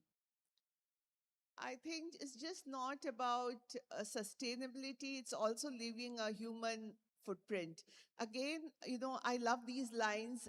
I'm also, despite all this, I'm a great fan of English literature. So I say leaving behind footprints on the sands of time, which a Longfellow has said. So if we cannot leave behind footprints, some human footprints, I think, our life is wasted. Whatever we have done, it's very important that we leave behind some footprints, something that people think that, this person made a difference, whether it's to the environment, to the women, to the organization, or to the country as a whole, and to Viksit Bharat, and being in CII, we're always talking about Viksit Bharat.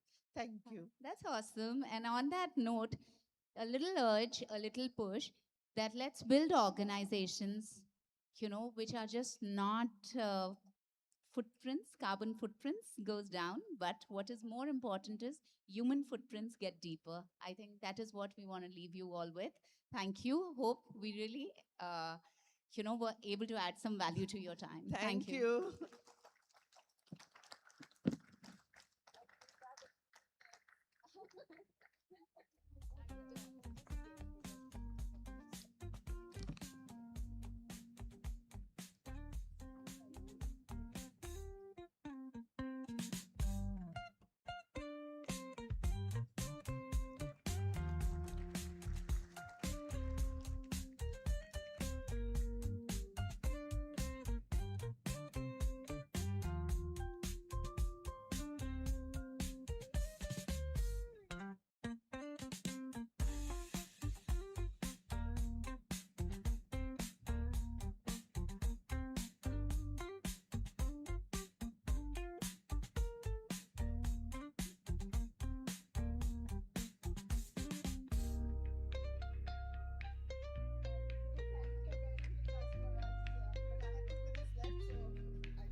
Thank you so much. That was very interesting. Yes, we did start a bit late, but we will, since you have seen, we are speeding it up here. Now, the interesting part.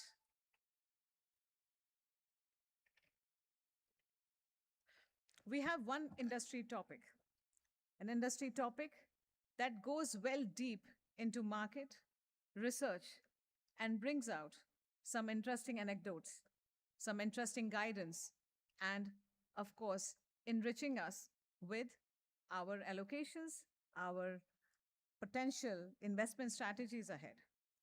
Today, doing full justice to this industry topic is our supporter and sponsor Nuvama Group, one of the leaders in the ESG space, moderating this topic, which is new energy to uplift India's environment question.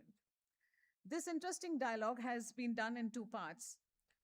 First, the speaker, managing director from Nuvama Group, Jal Irani, is amongst us, who is going to share with you his sharpest bullet of insights on this new source of energy. This presentation will be followed up by a quick Q&A round, which is moderated by Divya Guba.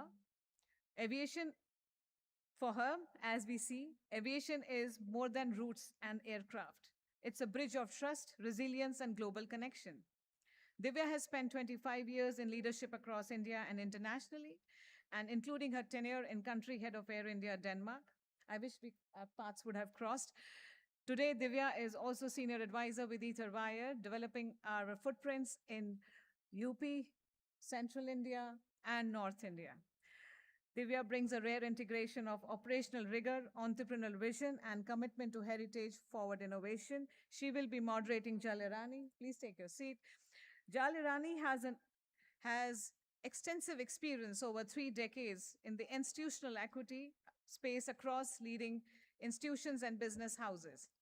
Over the years, he has yielded leading positions, marquee domestic as well as global houses such as JP Morgan, Macquarie, Jordan Fleming, ICICI Securities, Society Generale Securities, Edelweiss, and now works with Nuvama. Welcome to the chat, and thank you, Jal, for joining us. Wonderful. Next 10 minutes are yours. Yes. Please join hands to welcome him. We'll get the slide going. We'll have the slide up first. Yep. All right. Can I have the slide up, please? But you can start here. So basically, you can see it in the front of the screen as well. So lovely. Next 10 minutes are yours. Take your time.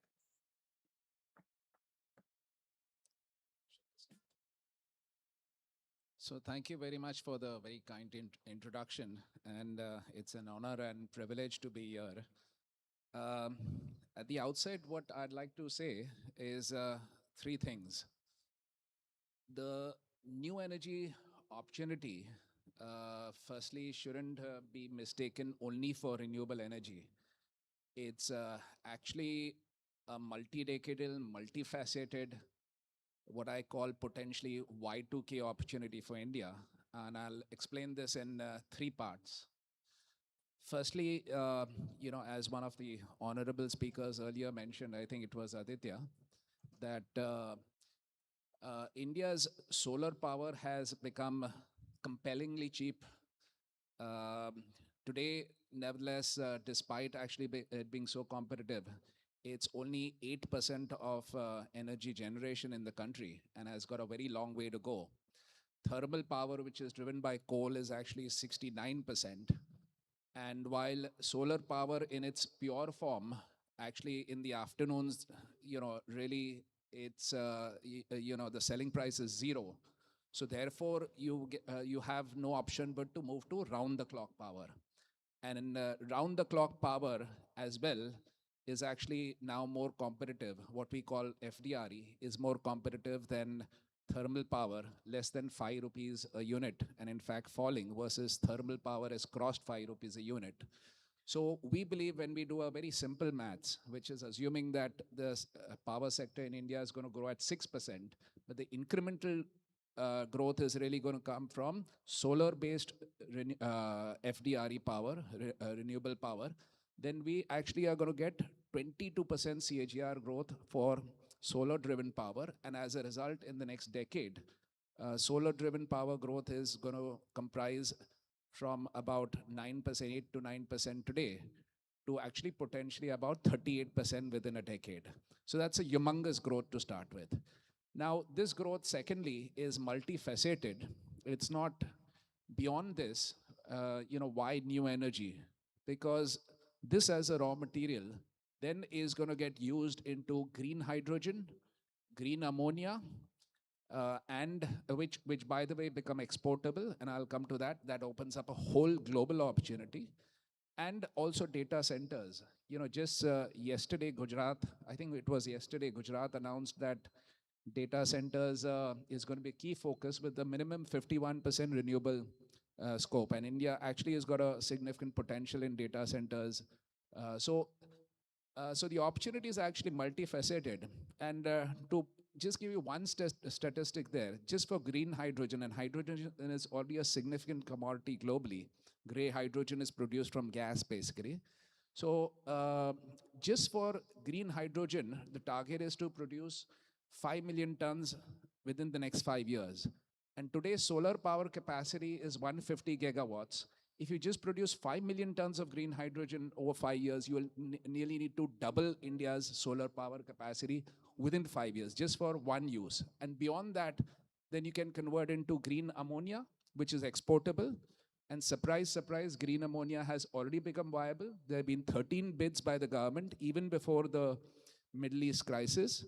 There are big corporates which have actually announced $1 billion commitments towards exports. So therefore, green ammonia, now the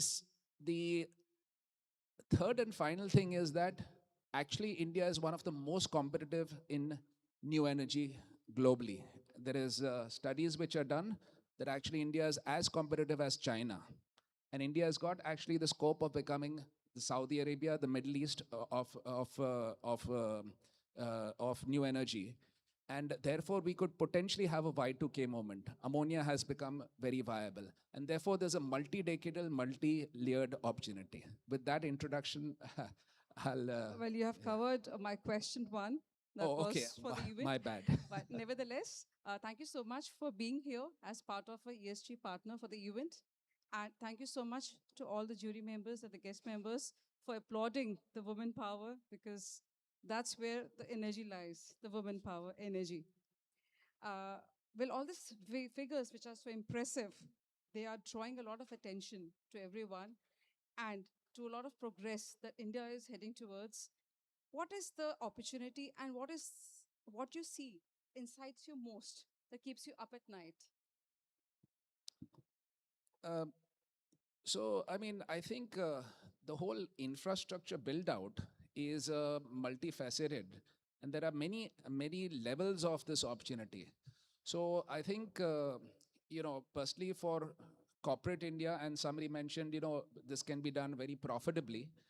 Actually, the initial evidence that we have seen, for example, in solar module companies, the payback periods have been just 1 to 2 years. So the opportunity is not only very significant in terms of size, but can be done very profitably. The size of the opportunity potentially is amongst the largest in the world, because the energy in itself is actually the largest industry globally in its various shapes and forms, not just power, but even this would be a substitute for even using hydrogen in trucks, for example, ammonia as a sustainable fuel, for example. What excites me is the size of the opportunity. The challenge is that, the infrastructure build out, and the infrastructure build out has got to be balanced. There are so many moving parts that actually the growth is potentially lopsided. So all that part of the chain has to be sort of gelled together. Yes, because we have talks about the change, which is so fast, not coping up with the commercial angles and the production, and how it will be sustained in the longer run. Absolutely. Consumed. There was an interesting thought about the planet being being the living life itself. There's a quote that I read somewhere that we don't borrow this planet from our forefathers. We actually have borrowed it from our children. So, with that thought, we have a concluding question: that how is Nuama positioning itself to support this transition to sustainability, and what role do you see institutional equities research playing in channeling capital into India's renewable energy ecosystem at scale? What's Nuama's unique contribution to this sustainable narrative? So I think this is an extremely capital intensive industry. So if you really think about it, the main raw material, perhaps the only raw material is the sun, which doesn't cost. And therefore, basically the cost is actually capital, all the infrastructure that you put in. So it can be very capital intensive. Now, capital, so you're going to require, frankly, trillions of dollars. Okay, and to that extent, while we've got a lot of entrepreneurial, talent in the country, and the corporate world is very dynamic, capital comes at a significant cost, and India's cost of capital is not cheap. So one of the key things that we help to do is to actually facilitate that capital at Nuama. That's one of the primary things we do. And also, over several years now, we've been doing work on this, is to educate everybody, especially the investor, that this is not just about renewable energy or solar power. Yeah. It's about way beyond that. It's about green hydrogen, green ammonia. How are you going to fund data centers and actually capitalize on this opportunity for decades to come? This is truly a Y2K opportunity for India. This Absolutely. Is like the sector. Well, like the tech sector was sitting in the 90s, we believe. And we have an advantage that we have it cheaper than China. Absolutely. So there are very detailed studies done by IRENA, for example, International Renewable Association. They do, cost-wise breakup, etc. And they actually believe that India's cost is comparable to China. So, it's really believed that India, Middle East, and China could become actually the Middle East, Saudi Arabia of the world in the whole new energy chain. And we being the tropical land, we have we have a tropical land. We have enough sun across pan India. So there lies a huge opportunity in terms of a God gift and nature. Absolutely, indeed. So true. On a concluding note, thank you so much for being a partner again for this event. Thank and you. We really Pleasure foresee a tremendous growth, more than 22% of CAGR coming for FY35. And thank you so much for the event. Thank you. Thank you so much, everyone. Yes.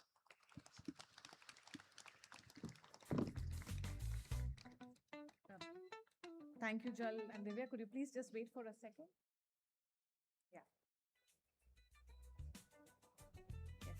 A small token of appreciation, Jal, for your time, availability.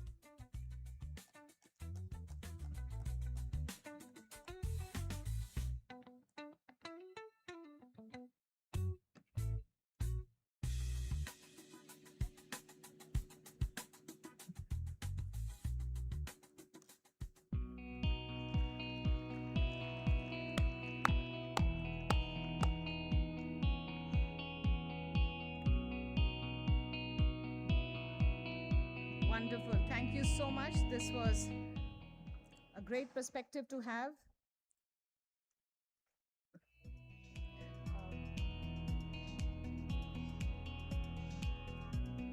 Thank you, John. Thank you so much. Thank you, Divya.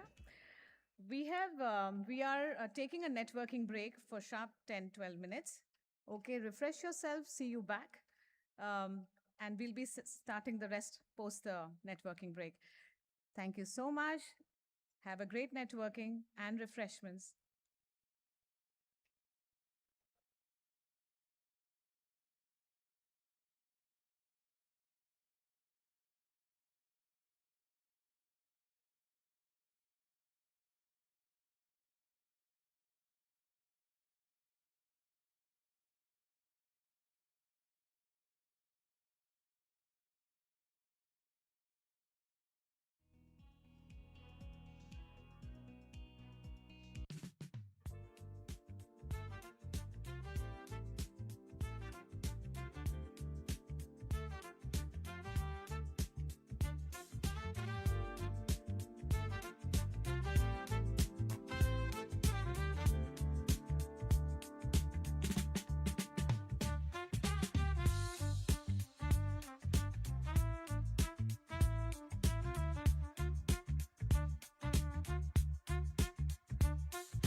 Good evening, everybody. Dear guests, we are,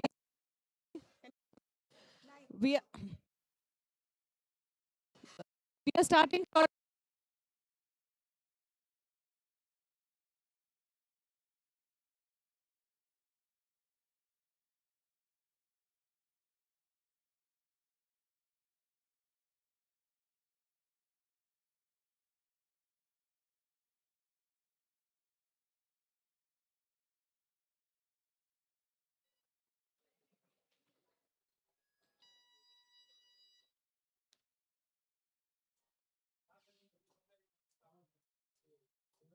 पण ते speaker तुमचे इथेच आहेत ना? नाही पण माझा antenna इथे ना ते. नाही नाही पण स्पीकर इथे आपण लोकांना फायदाच नाही ना आतमध्ये जाऊन. वापस भी दे दिया है. तिथे नाही तिथे काहीच नाही मला सगळं साऊंड इथे सगळं system.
Request you all to be seated. We are starting shortly.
request everybody to come back to the hall. We are starting shortly. It will help us to remain on time. Yeah. Shakti credit.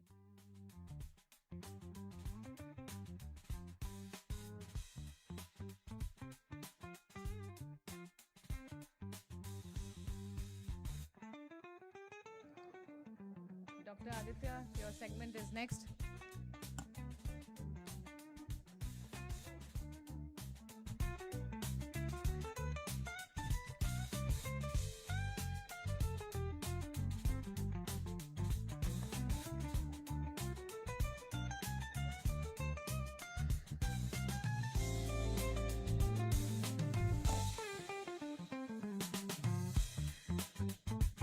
Ladies and gentlemen, we are starting our next session. The next segment highlights an initiative that focuses on expanding opportunities through financial empowerment and education. Since it's been 2.5 years, EtherWire is just 2.5 years old. In 3 years, we aim to hit a lot of goals. EtherWire started on 3 fundamental principles. One, that research and education is our way of learning, and also the other way of giving back. That's the research side of EtherWire. Previous few researchers that we have been part and instrumental have been little brief, just surface touching. I'll give you a few examples. One of the research that we did was on AI having a drinking problem. Basically, the engulfing side of AI data centers. We also studied if ether, the source of telepathy, can be used to create new ideas. It may sound little out of box, but these studies today exist. We did it a few years back. This time, we picked up a document that is giving vision to all of us. Viksit Bharat 2047 goal. And that led to the culmination of Shakti Credit 2047, where EtherWire, in collaboration and support from Kohinoor Business School and Kohinoor Management School, supported by our partners in Orient, Duravit, Yashoda Trust, to take on this study pan-India.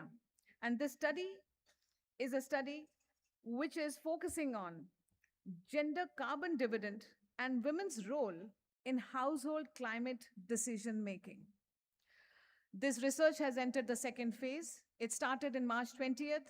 Right here, there are 200 students that are going back to the basics of research, fundamental research, one-on-one talk, surveys, conversations, so that we can understand the gaps that exist for us to close through help of academia, or through help of policymakers, or through help of practitioners of sustainability.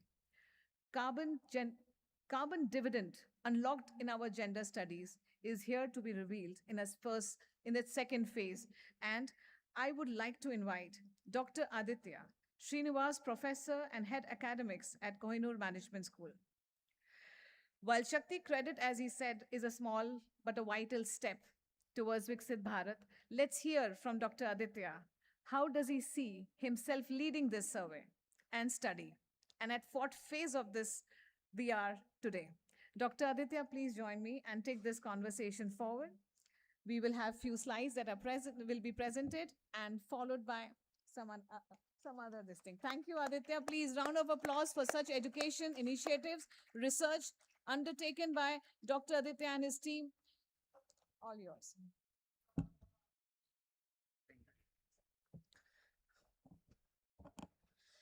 Thank you, Jyoti, very much for giving me this opportunity. And I already also thank all the esteemed audience who has been gathered here and patiently giving me some time for presenting this small survey, what we have done with the help of our students. Friends, this is a gender neutral survey. The name of the survey is Shakti Credits 2047. It basically aligns with our Viksit Bharat vision of 2047 of our Honorable Prime Minister. Here, what we have tried to do is that we started the survey in the month of March 2026, and during a span of 4 months, 5,166 responses were taken from pan India. That is, urban India was our main geographical territory, and 16 questions were asked to different respondents from different cross sections of the society. Basically, if we talk, the survey contained 16 questions, including the respondents' profile, understanding of carbon credit, perceived severity of emissions. So, basic objective was to sensitize the people regarding carbon emissions and how it plays a vital role in protecting our Mother Earth, and how small steps taken by individual level, at the individual grassroots level, can help reduce the effect of carbon emissions. Here would like to highlight that the word Shakti credit is basically motivated and derived from Nari Shakti. So here also the primarily focus of the survey was how women can take small step and ensure that in their daily usage, daily work, how they can help reduce carbon emissions. Because in a country like India, where we have 146 crore people and 49% female population, even a small step by every household female can play a very major role in reducing the effect of carbon emission and protecting our Mother Earth. To start with, yes, to start with, basically, if we have taken the survey, then 59% of the participation, that means responses, came from female participants, and out of that also postgraduated dominated 43% of the sample, lent strong credibility to the nuances, environmental awareness and findings. So women played a very critical role in giving us responses, and we were very happy to note and even measure that women had lot of awareness about this carbon credit and the climate risk which our Mother Earth is right now facing. Apart from this, what we tried to understand was what was the severity of the understanding. Then 44% associated emissions with pollution, 28% with vehicle factory gases, which is scientifically inaccurate, 14% admitted bit of uncertainty. So that is where the need of education and awareness needs to highlighted. And 14% linked into non-sustainable activities, that means behavioral farming and other things. So basically 28% hold a scientifically precise definition, underscoring the need for communication pillar in Shakti Credits 2047 framework.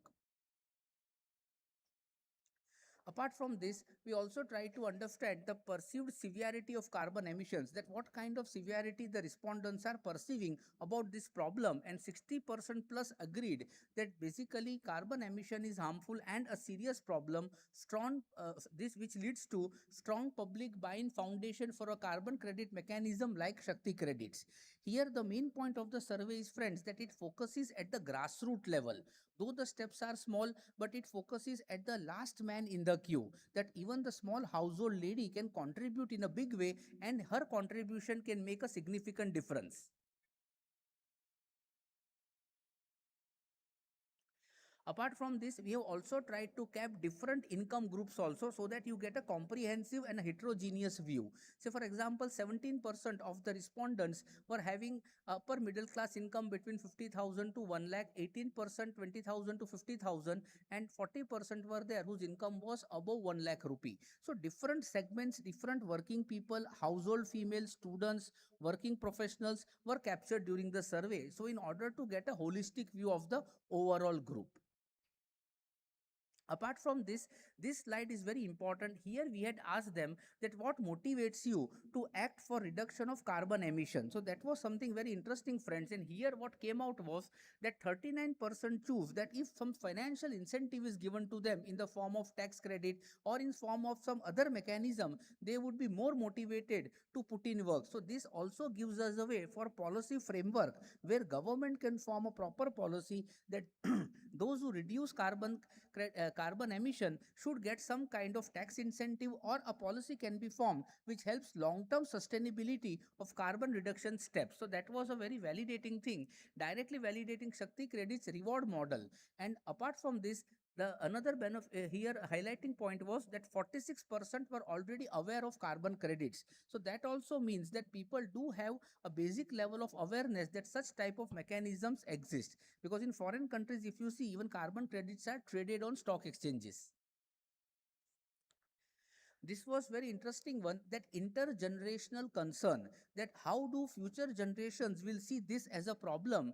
And we are happy to believe that 78% of the future generation respondents feel that future generation will bear the cost if right steps are not taken. Now this is something very important, friends, because this also leads to the graveness of the problem, and plus it motivates people to act fast. See, this is a problem right now. Also we have seen that in a single couple of hours 12 to 13-inch rains are falling, and that is causing havoc, and that also causes economic loss also to the economy when abrupt rains or droughts are there. So basically carbon emission will have all these kind of environmental hazards. Apart from this, 67% were also aware about e-waste, and 55% would suggested that they would use disposable facilities, and that also leads to strong demand signals for infrastructure linked credits. So as we said, that overall mechanism should be developed so that carbon emission reduction becomes a wholehearted goal, which leads to our Viksit Bharat vision of 2047. Finally, we thank Etherwire and all our support partners for giving Kohinoor Business School and Kohinoor Management School this opportunity to do a small survey at the grassroots level. And now I would invite certain people on the certain dignitaries on the dais for unveiling of the total report. So basically, friends, Shakti Credit 2047 is a small but vital step towards Viksit Bharat 2047. Today, carbon emissions are biggest threat to our Mother Earth, and we need to initiate small steps at the small efforts at the household level to reduce these emissions. I would compare this entire effort with just like a small squirrel which kept on putting small stones for making of Ram Setu and finally got the blessings of Lord Ram. Similarly, we are also making small efforts at the grassroots level to make a big change positive in the overall environment. With on this auspicious occasion, friends, now I would like to request the following dignitaries: Dr. Mukund Rajan sir, Mr. Suyog Bharati, Sanjeev Rohila sir, Soumyakant Pandey sir, Shravan Sutar sir, Dr. Svetlana ma'am, Chief Guest Dr. Bhaskar Chatterjee and Vinita ma'am to please come on the dais to unveil the entire research report what we have tried to do.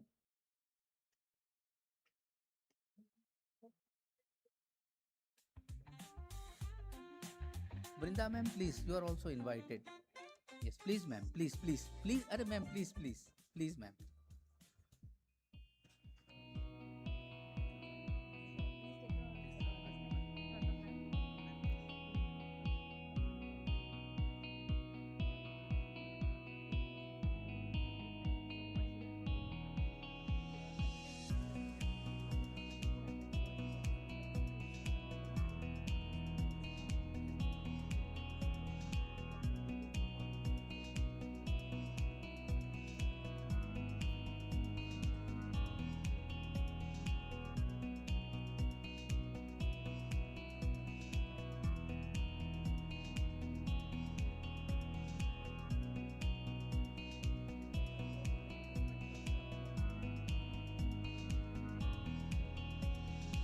Students, please come on the dais.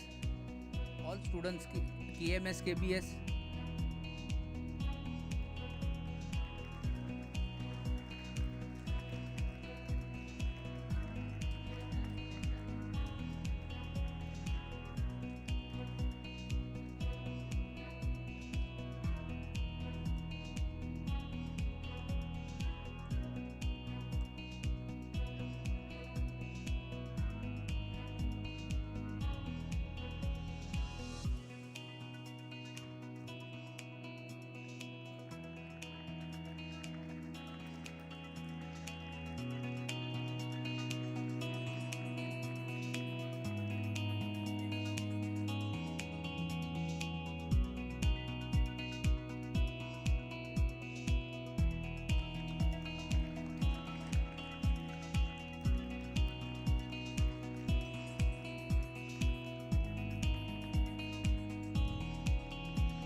All right, this is where we are changing gears now. Thank you so much, everyone. These are the small initiative in education and academia and research that we intend to continue and expand our understanding so that we can come up with better solutions, services, maybe a bigger platform on the carbon gender itself. Now, this is the time when I think awards are after this, so this could be there's unveiling of the book as well. Yeah. So we have the crew ready, getting ready. All right. Okay. Now this is the piece which is very close to many of us. The curation of the performance that you will see is our dedication to Bharat ka culture. Viksit Bharat, Viksit with values Bharat. ये हमारा version है इस performance से जो हम dedicate कर रहे हैं हर एक शक्ति को, every woman that has ever been there.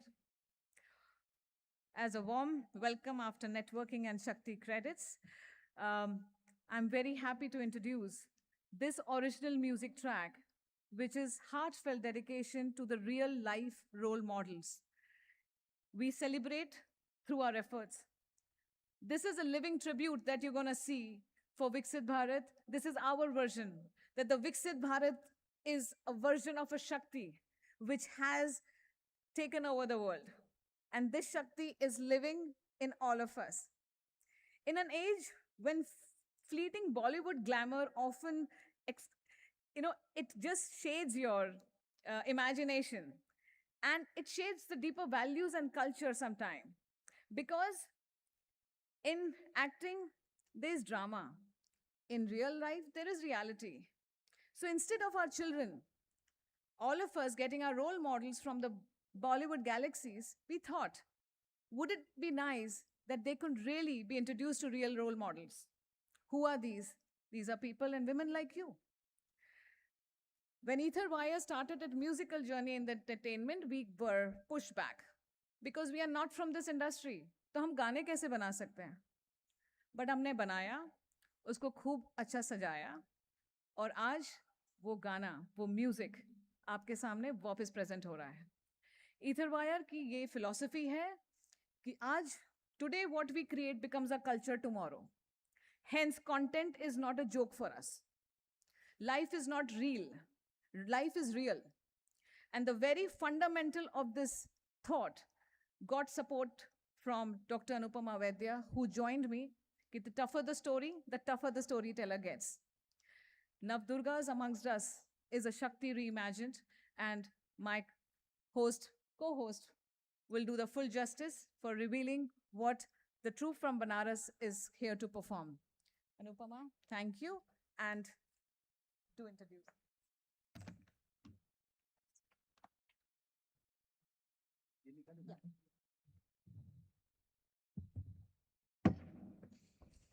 Thank you, Jyoti.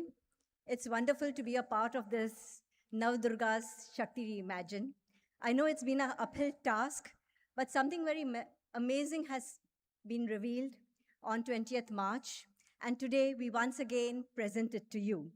Tonight, as we gather together to celebrate all the change makers in sustainability, we are not only celebrating, honoring, we are feeling them, living them, and experiencing them every moment. I'm sure in the networking break, you've taken your opportunity to understand what they bring to the table. I invite you, along with Jyoti, to step with me into an ethereal space, a vision brought to life by etherwire.ai. And AI, as Jyoti said, is absolutely all of us together. Etherwire is a sacred space where ether becomes expression and stories are brought alive with authenticity and conscience. And I would repeat that, authenticity and conscience is very important, and that's what Etherwire stands for.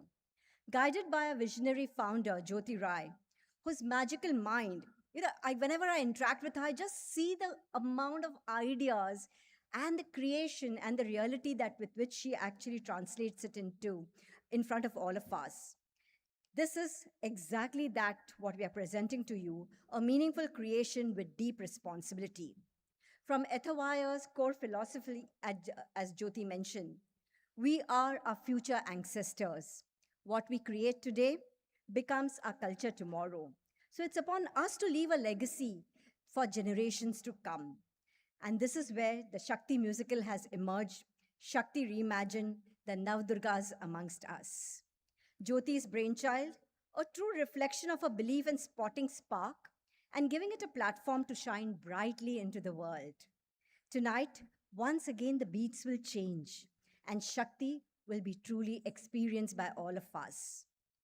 It is my great honor to present Ashutosh Deshmukh and his exceptional troupe, Nritya Rupam, who have traveled yesterday all the way from Varanasi, reached early morning at 4 a.m. They came here at around 10:30, practiced, and they're presenting this beautiful performance. Should I really call it a performance? Not really, because this is a living parampara, energy, and an embodied expression. So together, let us journey into a collective imagination of Shakti, a tribute to the Navdurgas amongst us, not merely as goddesses, but as living energies amongst all of us. As the lights dim and the music begin, don't just watch it. Immerse, feel, and become. So may I invite you into this journey of becoming. So Jai Mata Di, can we dim the lights and have the troupe on the stage for this experience?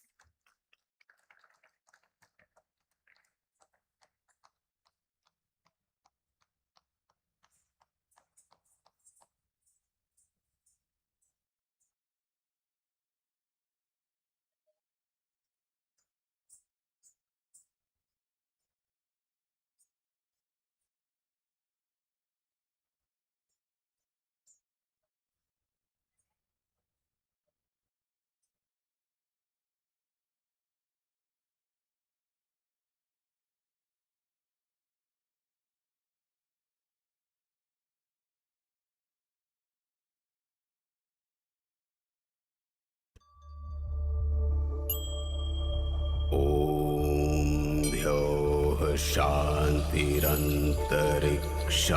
शान्तिः पृथ्वी शान्तिरापः शान्तिरोषधयः शान्तिः वनस्पतयः शान्तिर्विश्वे देवाः शान्तिब्रह्म शान्तिः सर्वं शान्तिः शान्तिरेवं शान्तिः सामा शान्तिरेधि ॐ शान्तिः शान्तिः शान्तिः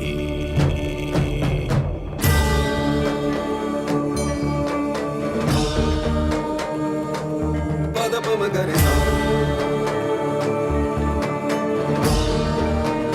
सरि गरि गम गम पम पद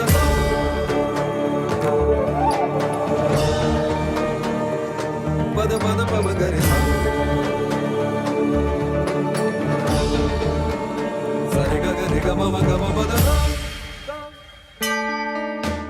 हर काल में भिन्न रूपों में शक्ति उनकी रही हमारे साथ है जाना नहीं हमने जाना नहीं वो है रक्षक असुरों की है काल हर काल में भिन्न रूपों में शक्ति उनकी रही हमारे साथ पहचाना नहीं हमने जाना नहीं वो है रक्षक असुरों की है काल अब ना लगेगा दाम पे नारी का सम्मान कोई कर ले जितनी कोशिश हर कोशिश नाकाम बंधनों को तोड़ दे की दी है ललकार नौ शक्तियां आई हैं लेकर नए अवतार नौ शक्तियां आई हैं लेकर नए अवतार इस कलयुग में करने महिषासुरों का नाश इस कलयुग में करने महिषासुरों का नाश इस कलयुग में करने महिषासुरों का नाश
नमस्तस्यै नमस्तस्यै नमस्तस्यै नमो नमः या देवी सर्वभूतेषु शक्तिरूपेण संस्थिता नमस्तस्यै नमस्तस्यै नमस्तस्यै नमो नमः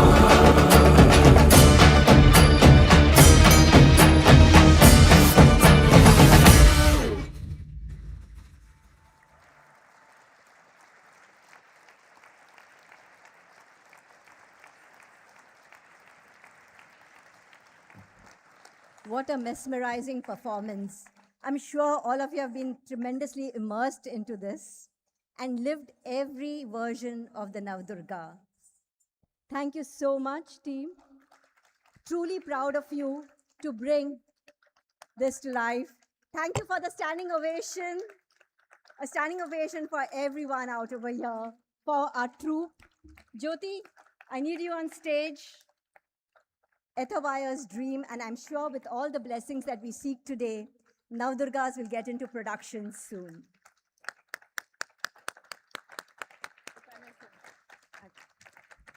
क्या आपको लगता है हम म्यूजिक अच्छा बना सकते हैं?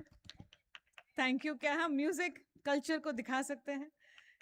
Thank you so much. This troupe has come all the way, as Anupama mentioned. ये हमारा कल्चर है और ये हमारे साथ है. विकसित भारत 2047 को समर्पित, इस एक्सचेंज को समर्पित, जिन्होंने इतना बढ़िया इंफ्रास्ट्रक्चर हमें प्रोवाइड किया है. आप सबको समर्पित है ये गाना, song of Shakti, to our jury, to our guest of honour, to chief guest sir, and the awardees that are joined here today. Thank you so much for listening this. We are truly grateful.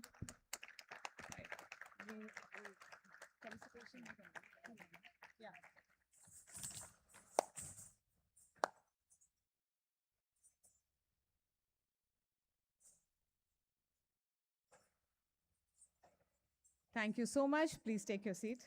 Yeah. Now, They want a photo with us. Oh, yes. बाद में कर लेते हैं. अच्छा, हम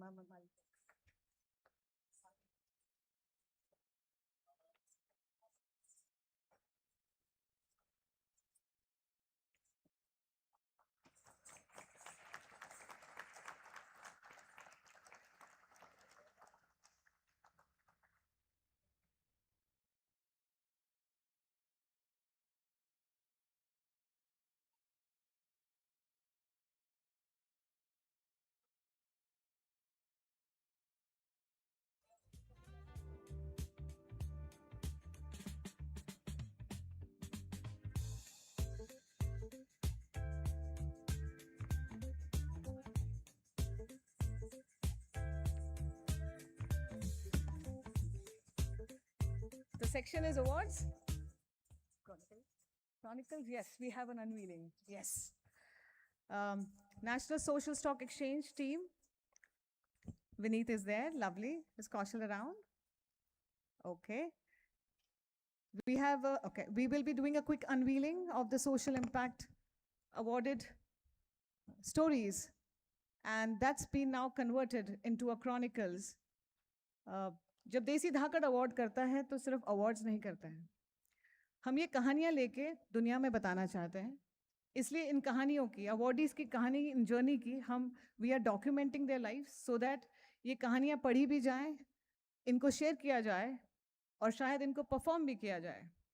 जब हमने 20 मार्च को सोशल इम्पैक्ट अवार्डीज को रिकॉग्नाइज किया था तो उनमें से हमने 10 कहानियाँ किताबों में कन्वर्ट कर दी और वो किताब आज अनवील हो रही है. And for this we have a support from Social Stock Exchange to carry on the story documentation. We have support from NCPA, Dr. Sujata, who has been instrumental in making us, helping us come this far. And to Dr. Rajni Tiwari, who is an outstanding author, Dr. Anupama Vaidya, who is a researcher for the book. Do we have the quorum for the unveiling right now? Yeah. It's a quick, can we bring the,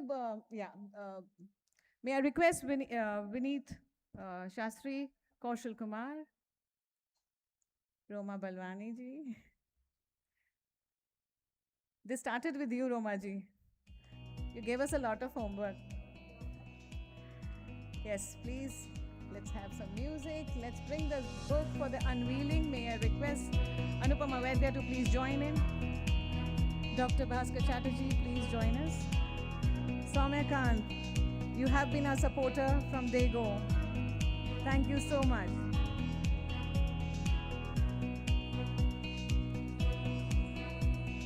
Unveiling of Chronicles of Shakti Credit. Oh yes, he was. Yes, Dr. Mukund Rajan, you had seen this journey in March with us. I invite you to please join us on the stage. The books and we. Yes, lovely, fantastic. Let's start kariye. Please go ahead and start the unveiling.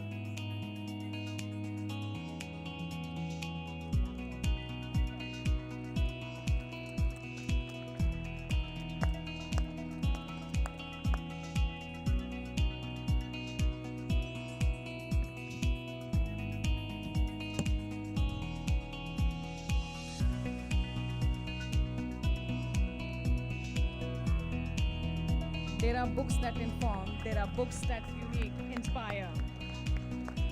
And then there are books that hold, you hold them quietly.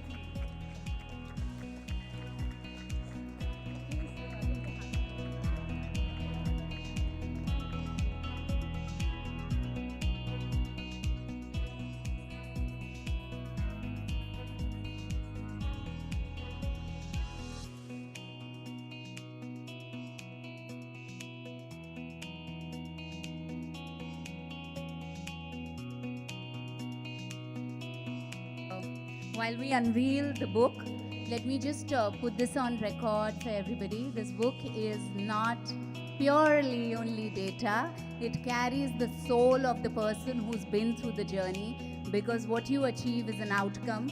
But at the end of it, it is very important what was that journey, because it's that journey which will inspire so many more people to take this up, to live it up, and also the belief that, you know, even a person, single person can make so much of a difference.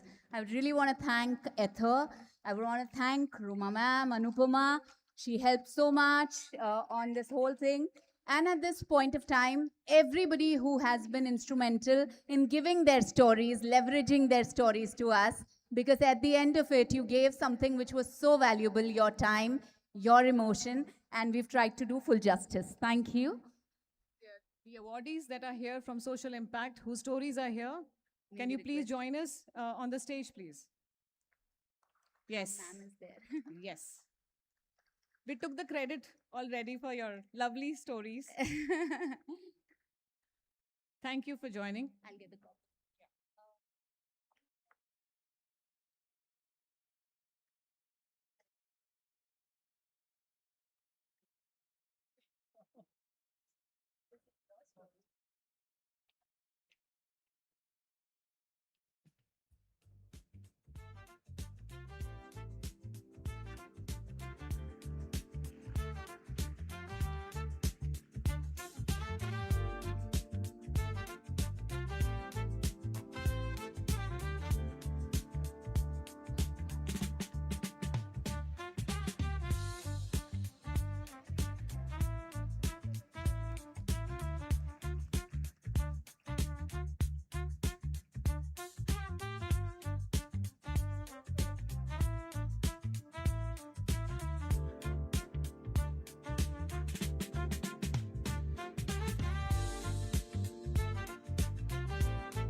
This book is available with Ether.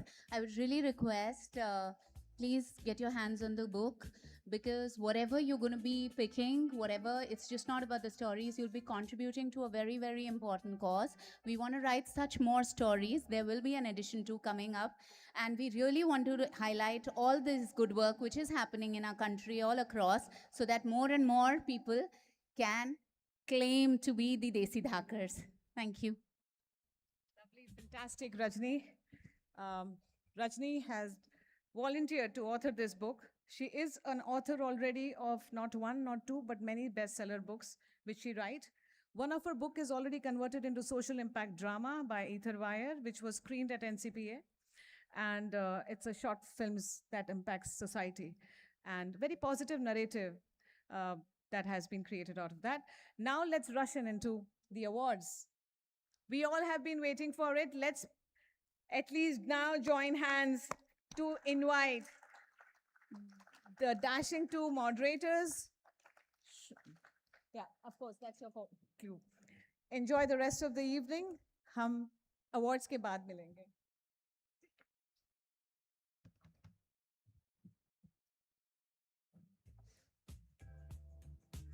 Anything you need? So, namaste, good evening once again, and definitely we are at the soul of this entire program. You've been waiting for this right from the time we started at 3 o'clock. And the next 45 minutes, I know we are running a little behind time, but I'm sure you've enjoyed every moment. So, coming to the soul of the program, where we are going to really recognize, celebrate the awardees of Desi Dhaakad Sustainability Excellence 2026. So let's give a round of applause to everyone. Presented by Etherwire and co-hosted by NSE Sustainability Ratings and Analytics, supported by our esteemed partners CII IWN, Nuvama, Indorian Financial Services, Durlac Stop Surface, Raisa Infrastructure, Equibi IPO, ESG News, and White Canvas. Thank you so much. A heartfelt appreciation from all of us for believing in the Desi Dhaakad vision and standing behind us for this cause. So once again, a round of applause for all us partners. I think so I need not have any more introduction, Anupama here. It is an absolute privilege to welcome you to an evening of courage, impact, and transformation. The future of sustainability is not loud, and it will never be loud. I have a few friends here who are doing a lot of sustainability work and here to cheer all those who are being recognized. It is that proves it's rooted, it's resilient, and it's extremely radiant. Tonight, we celebrate the quiet strength that is transforming India. And joining me as my co-host for the awards is Sridhar Ramchandran, a mentor to boards and promoters. Absolutely, I think so, Sridhar. Looking forward to hosting the section along with you. Thank you, Dr. Anupama. It's an honor to join here. And I always tell the board, whenever I sit on the boards of companies, if you guys do not understand ESG, don't be on the board. In fact, in one board from a listed company, I resigned at the second board meeting when that was not done. And I wrote the resignation letter saying that I don't fit into your board culture. SEBI called me after a month. Can you explain what did you mean by your resignation letter? So that's the guts I have, and I want all the independent directors to stay with that theme. Then only we will improve the ESG, right? Now, Absolutely. Welcome to India's foremost sustainability recognition for women environmental warriors.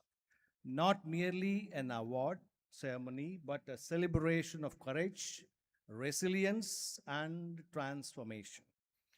The Desi Dhaakad Sustainability Excellence Awards exist to make extraordinary work visible, validated, and deeply celebrated, because every journey of impact deserves to recognize, and every story of courage deserves to be told. True. And Sridhar, this evening when we are celebrating 15 stories amongst all the nominations that came to us, it was definitely a very tough decision for the jury to deliberate and be able to choose them. These recognitions have emerged from a strong and inspiring pool of nominations. As Romaji said, more than 93, almost 100 nominations that came in. Then they were sifted through technology screening, human review for veracity, authenticity, and finally presented to the distinguished grand jury. Our grand jury, Mr. Mohan Tangsale, who is in US right now and couldn't join us, Dr. Brinda Jagirdar, Dr. Mukund Rajan, Mr. Shrikant Sarda, and Sanjeev Rohila, brought immense wisdom, rigor, and perspective to this entire process. They spent time individually reviewing screen nominations, understanding the depth of each applicant's work, and then they came together for a thoughtful group deliberations at odd hours. Believe me, at odd hours, they made themselves available, really giving a lot of their thought to it. These deliberations have really brought the list together.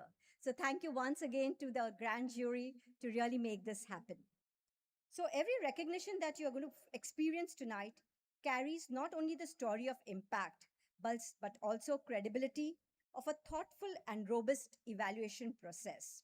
And now we turn to the moment we have all gathered to celebrate, honoring the remarkable change makers behind these stories. The first one, zero waste. Zero waste is not merely about managing garbage. It is about redesigning systems so that waste becomes a resource. Materials remain in circulation and communities own the change, creating cleaner, greener, and more resilient neighborhoods. To present this award, the Apashishta Rakshak Zero Waste Champion Award, may I invite Vinita Shetty, Dr. Brinda Jagirdar, and the Durlax Top Surface founder, Shravan Sutar, on the stage. And while they come to the stage, let me talk about our awardee. The founder of Why Waste Wednesdays Foundation has transformed sustainability from a program into a way of life.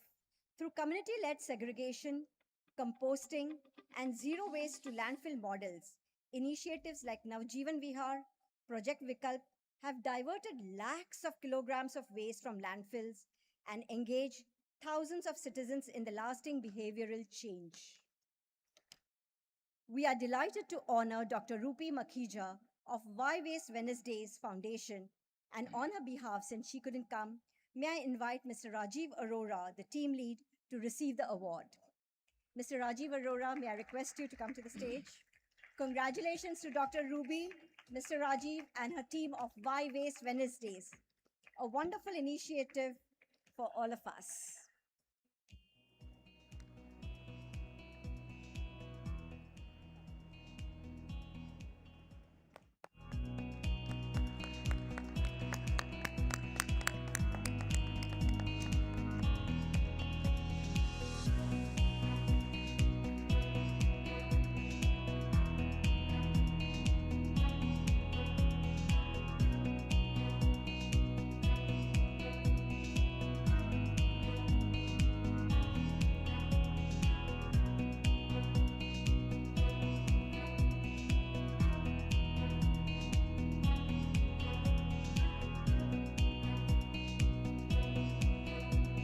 Shravan, don't run away. I have some questions for you. You think you can get away just by giving the award? You have to answer something, right?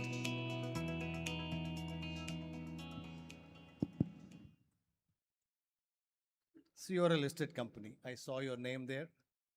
Now, what are the biggest challenges and opportunities that you see for a young listed company like Durlax in balancing rapid growth with the deeper social and governance commitments? Yeah, hi everyone. So the challenges, what I feel, I think are getting sorted out by the government slowly. Government is helping the Indian companies to get more orders on the, you know, in the government projects and all those things. But there are some challenges in terms of still you can say the education of as we are talking about sustainability.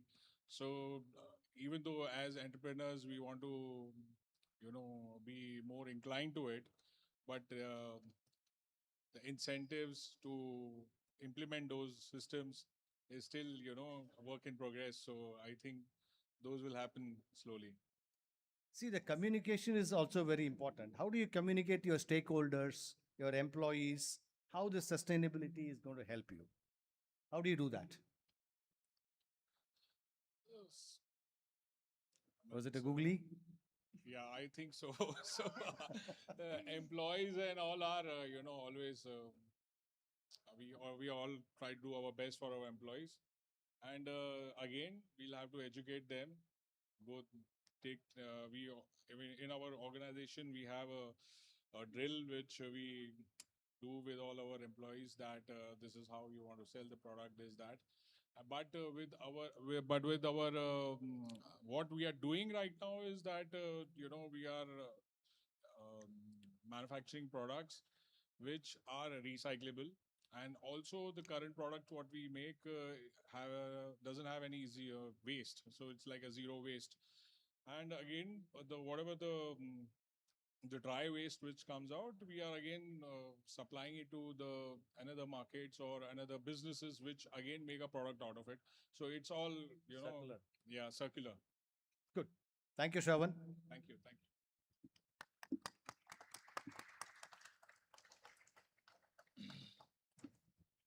The earth does not ask for protection in words, it asks for responsibility in action. And to protect the earth is not only to conserve what remains, but to restore what has been lost and preserve what must endure. Now, Award 2, Dharti Rakshak for the organization. Our next recognition, Dharti Rakshak, celebrates an organization led by an unstoppable woman, I get scared, okay, leader, demonstrating that industrial excellence, environmental responsibility can move forward together. Under strong and purposeful leadership, Supriya Life Science has brought renewable energy, water stewardship, responsible waste management, and biodiversity restoration into one integrated ESG framework. Its initiatives includes 10 megawatt of solar project, efficient water systems, responsible recycling and co-processing, and a Miyawaki forest of more than 10,200 acres, trees, sorry. With ESG oversight embedded at board level, the organization shows how business growth and ecological stewardship can strengthen one another. We honor Supriya Life Sciences and celebrate the work of Dr. Saloni Satish Wag, Managing Director, and her team as Dharti Rakshaks. We just received the message that they are a little hard pressed for time that needed their attention. So we wish them all the best in their future endeavors. Thank you. And I wish they could have made being here with us. Yeah. Nevertheless, ek misal Dr. Saloni khadi kar rahi hai, and we are applauding her today. So with this, we move ahead and we look forward to what's next. From protecting and restoring our earth as Dharti Rakshaks, we now move into reimagining how resources are used, reused, and renewed. Circularity. Circularity asks us to move beyond take, make, discard, and to truly design systems in which materials retain value, waste is reduced, and livelihoods are strengthened. To present the Chakra Rakshak, the Circular Economy Champion Award, may I invite Ranjini Lisa Varghese, our partner, and we have out over here Dr. Mukund Rajan, to please join us on stage. And while they're coming on stage, let me talk about the award winner. With more than 3 decades in textiles, she has pioneered textile upcycling through Bunko Junko, transforming discarded fabric into useful products while creating dignified livelihoods for women. Through this work, she has empowered more than 1,000 women and diverted thousands of kilograms of textile waste from landfills. Even while battling cancer. Daughter, can we invite her daughter also, Yes, please? On the surely, stage? surely. So even while battling cancer, she rebuilt her organization with renewed purpose, turning personal adversity into a powerful movement for circularity, livelihoods, and sustainable impact.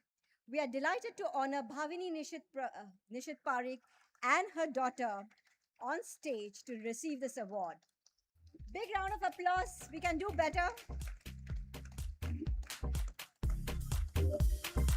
Hearty congratulations. I used to run denim company in South Africa and Botswana. I had 10,000 hectare of cotton farm. The moment I saw her entering with the denims, it reminded me of my days of 90s in denim, right? Please, Caps. Thank you, everyone. I call my daughter. She's not a daughter only, but the women who supports the women in your journey. You know, she helped me to start my journey, Banko Janko, at the age of 50, and before 2 years, I passed through the cancer. And I thought I will pose it, but she said, no, mom, you can do it like that. I believe woman supports the woman, and the sustainability starts from the home. Thank you so much. Wonderful. That's awesome. And Bhavani has shared next year, she's going to make flowers from all those textiles as a part of this entire award function. Jyoti, that's for us.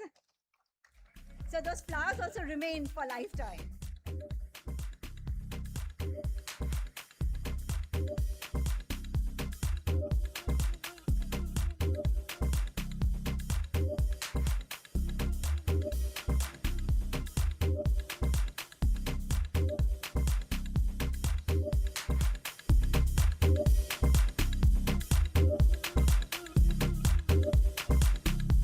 Thank you.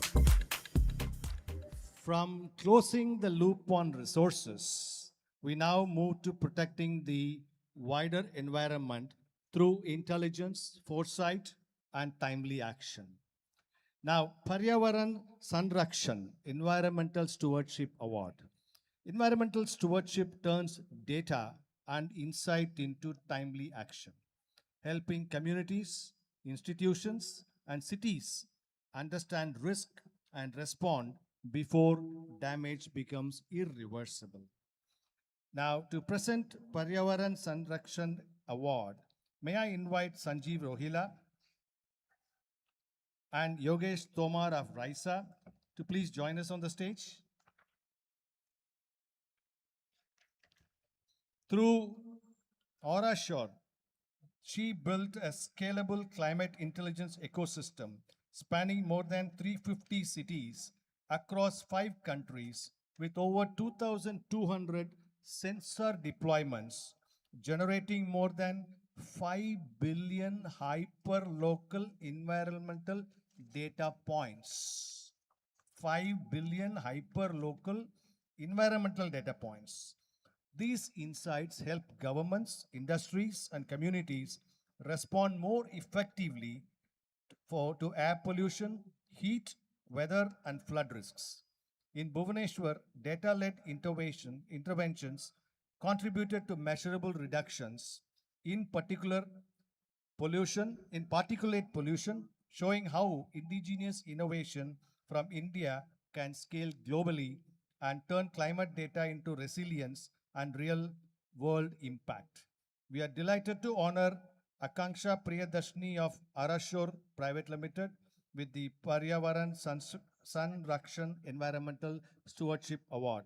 May we request Om Prakash Patra, co-founder, embedded system architect and roboticist, to receive the award on behalf of Akanksha Priyadarshini.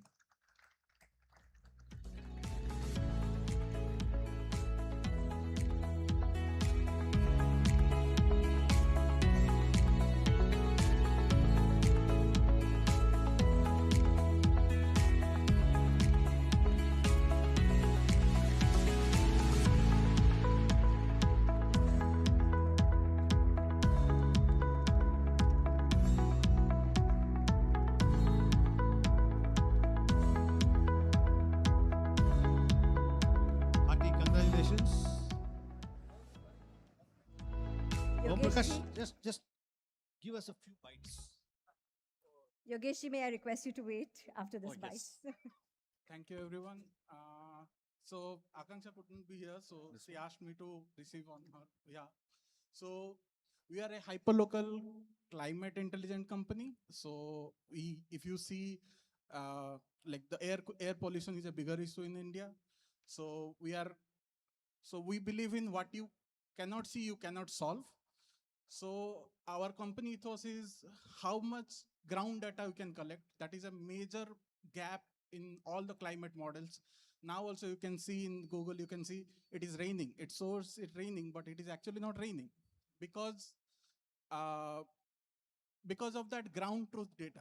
It's just an example I took, but in many places you can see the predictions are there, but the data is not matching with it. So to solve that, we started our journey 4 years back. Actually, it is like 10-year back journey. We are all of our co-founders are from the same college, same robotics club. So we are from NIT Raulkela. Then we started from there, and last 4 years, we have more than 2,000 sensor networks across. In India, we have like 122 cities, and in Brazil and Bangladesh. So we are expanding our network. We'll have solutions, like more climate solutions. So Wonderful. thank you so much. Thank you for this honor. Thank you, and wishing you all the best to keep on expanding. Yogesh Tamarji, Yes. Raisa Infratech Limited, our water infrastructure partner, Yes, ma'am. a rising force in India's infrastructure landscape. We would really love to hear from you a few bites Thank you, of ma'am. how you're kind of taking this entire sustainability agenda ahead. Ma'am, actually, we have started a very short journey for us, our company that is established in 2015. But in the short time, we have done a marvelous work, and right from starting from the treatment, we have started the treatment of the sewage with sewage treatment that is polluting our river drains and our ponds. And then with the government support, now government has planned for the recycling of that water. So now right now our plants is almost more than 50 million liter of water per day is recycled to the parks and horticulture areas. Beside that, right now we are going further. Now we are protecting the rivers through some like that city drains which are polluting the rivers. We are tapping the city drains.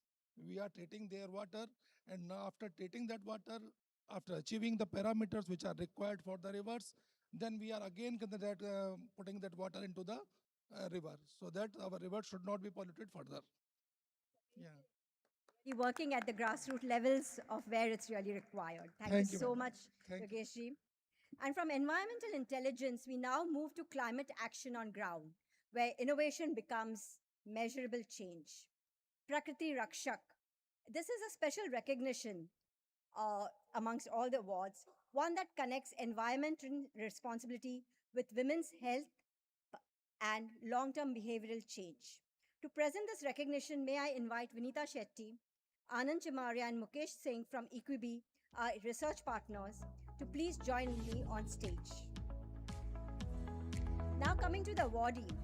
Through their project called Project Sakhi, our Nisak Foundation has sensitized more than 1 lakh women and girls on menstrual health and enabled over 20,000 women to adopt reusable menstrual cups, which has prevented more than 10 million disposable sanitary pads and nearly 50,000 kilograms of sanitary waste from entering landfills. That really deserves applause.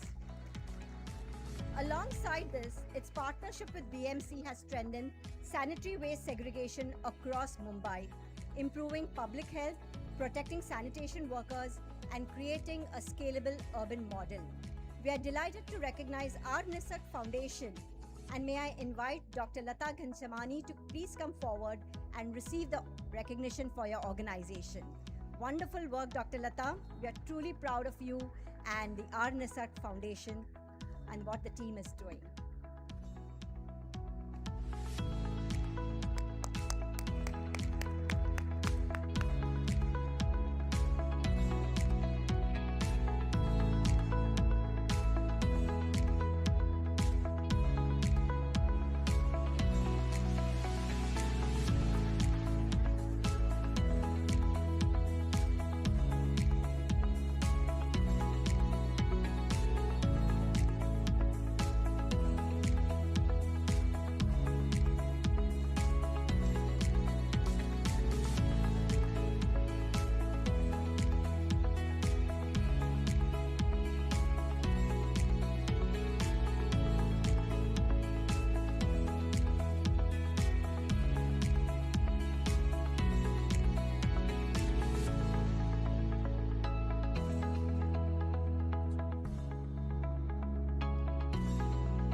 Hearty congratulations. Now, next award is Dharti Rakshak, Woman Change Maker, right? And from reducing waste and protecting communities, we now move to restoring the very foundation of life. True restoration begins in the soil, and Dharti Rakshak is going to felicitate such a person who has done this. May I invite Dr. Brinda, Vinita, Sanjeev Rohila to please join us on the stage again? You have no choice. Work it out. After devastating floods in 2019 that destroyed her farmland and vermicompost unit, Arundhati Patil rebuilt not only her own livelihood but a wider movement. She has since trained 3,000 women from self-help groups in organic and natural farming, established a women-led vermicompost producers group, and grown the Save the Soil campaign to engage nearly 10,000 farmers and 20,000 women. We are delighted to honor Arundhati Patil of Shivashrusti Vermiculture Compost Production Group. May I invite you to come on the stage, please?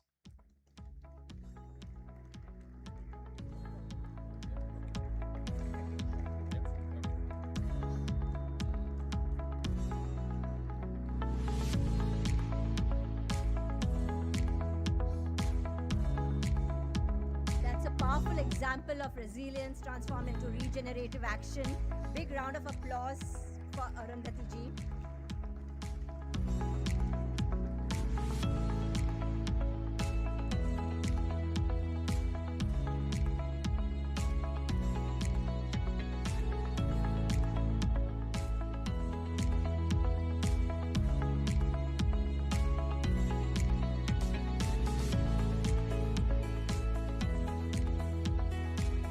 Dr. Brinda, Vinita and Sanjeev ji, please stay on stage. You continue to be on stage. Sanjeev, you can be on stage. Vinita, I request you to be on stage.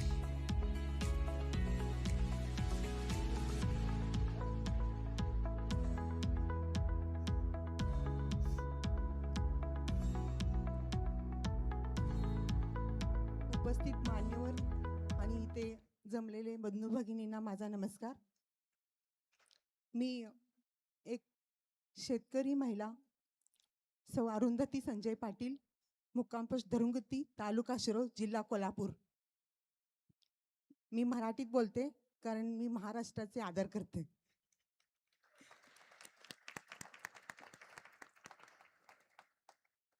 मी शेती क्षेत्रात उल्लेखनीय काम केल्याबद्दल 1 जुलै रोजी महाराष्ट्र शासनाने माझा जिजामाता कृषीभूषण म्हणून पुरस्कारित मला केला आहे.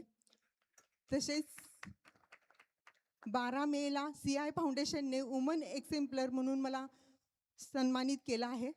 आणि आज ज्याची मी वाट बघत होते, जे मी काम करते, ती धरती रक्षक म्हणून मला देशी धाकड या संस्थेने मला सन्मानित केले, त्याबद्दल मी त्यांचं धन्यवाद मानते. आपल्या देशात 1966ला हरित क्रांती आली, पण हरित क्रांतीचा आपण नंतर विपरीत परिणाम दिसू लागला. जादा उत्पादन घेण्याच्या उद्देशाने असेल किंवा रासायनिक खताचे ज्ञान नसल्यामुळे आमचे शेतकरी अधिक रासायनिक खते, कीटकनाशके, पाण्याचा जास्तीत जास्त वापर याच्यामुळे आपली जास्तीत जास्त देशातील जमीन ही छारपट बनत गेली. आणि त्या अशीच आमच्या शिरोळ तालुक्यात ही 3000 हेक्टर जमीन छारपट बनली आहे. ती छारपट जमीन सुपीक बनवण्याच्या उद्देशाने मी जमीन वाचवा या अभियानातून 10,000 शेतकरी आणि 20,000 महिलांना मी एकत्रित करून ही अभियान मी पुढे चालवत आहे. ह्याला मला सहकार्य महाराष्ट्र शासन कृषी विभाग, महाराष्ट्र शासन पंचायत समिती उमेद अभियान, तसेच पाणी फाउंडेशनच्या माध्यमातून आम्ही आता 70 गट प्रत्येक तालुक्यातून जमीन वाचवा जमीन सुपीक करण्याचं काम आम्ही करत आहे. तसेच कृषी विज्ञान केंद्र तळसंदे, कृषी विज्ञान केंद्र कनेरी मठ ह्यांच्या सहकार्यातून, ह्यांच्याबरोबर मी काम करते. ह्यांच्या सहकार्यातून मी जमीन आपली सुपीक करण्याचं मी काम करत आहे. आमच्या कोल्हापूर जिल्ह्यातील जवळजवळ 50 ते 75% आम्ही जमीन सुपीक करण्याचा प्रयत्न केला आहे. तसेच पूर्ण भारतातील जमीन सुपीक व्हावे अशी माझी इच्छा आहे. आपण फारच सुंदर अरुंधतीजी, आणि आम्हाला डेफिनेटली तुमच्याकडे येऊन तुमचं पूर्ण ते कार्य बघायला खूप आवडेल. आणि आय विश की आम्ही सगळेजण तुम्हाला 1 तासाचं फुल प्रेझेंटेशन देऊ शकत असतो. कारण तर अरुंधतीजी, आपल्याकडे ना बरेच सगळेजण थांबलेले आहेत अजून, आणि आपल्यासाठी आम्ही एक स्पेशल इकडे एक बाईट्स देण्यासाठी ठीक आहे, ठेवलेलं ओके. आहे. मी त्याच्यात आपण थोडंसं करूया. आपण शेअर मार्केटमध्ये शेअर वाढवतो, पण मी शेतातील मातीमध्ये शेअर वाढवतो. वाह! मातीचा कर्ब, जीवाणू आणि एसी ह्याच्यामधून मी जे शेअर वाढवतो, ह्याचं कारण एकच की आपली जमीन जर सुपीक असेल तरच ती आपली देशाची खरी संपत्ती आहे. इथंच थांबते. सर्वांना मी धन्यवाद देते. थँक्यू जय सो हिंद, जय मच. महाराष्ट्र. आणि आपले धन्यवाद. फार Thank सुंदर you. वाटलं आपल्याला ऐकून. And we should all visit Kolhapur, right, and see the on ground work. Can I invite Mr. Bharati Singh Chauhan on the stage? It's mine. What time? Oh, okay. 1 minute. We'll finish this. This is Bharati Singh. Okay. Titlam Women Entrepreneurship and Skill Development Program is what she has done. And 8,000 women across Rajasthan, Madhya Pradesh, and Gujarat have been trained in livelihood skills, entrepreneurship, and financial literacy. More than 3,600 women are now running their own micro enterprises. And this is what she has created.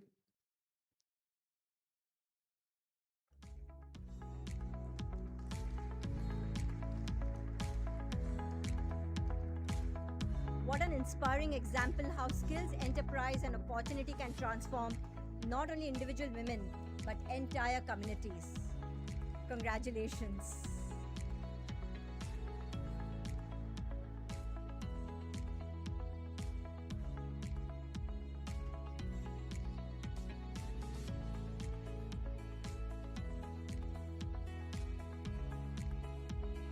We have the next award. In best interest of the time, I'm going to start the next award announcement. We have the next award, Asamanya Parichit, Nayi Pehchan, a recognition that honors women creating dignified, sustainable livelihoods for communities, rebuilding from disadvantage where livelihood itself becomes an act of resilience. To present this, may I invite on stage Ranjana ma'am, Soumya ji, if you could join me on stage. And the recipient is Geetashri Das of Rupantran Foundation. Incidentally, Geetashri cannot make it over here, so we have Megha Milan from CII IWN who's going to receive this award on her behalf. And while the award ceremony is going on, I'm going to quickly give you a small snippet of their Ankur initiative, where nearly 10,000 women have been mobilized into 400 collectives while participating into households, which have seen an average annual income grow more than threefold. A big round of applause for Geetashri and her team.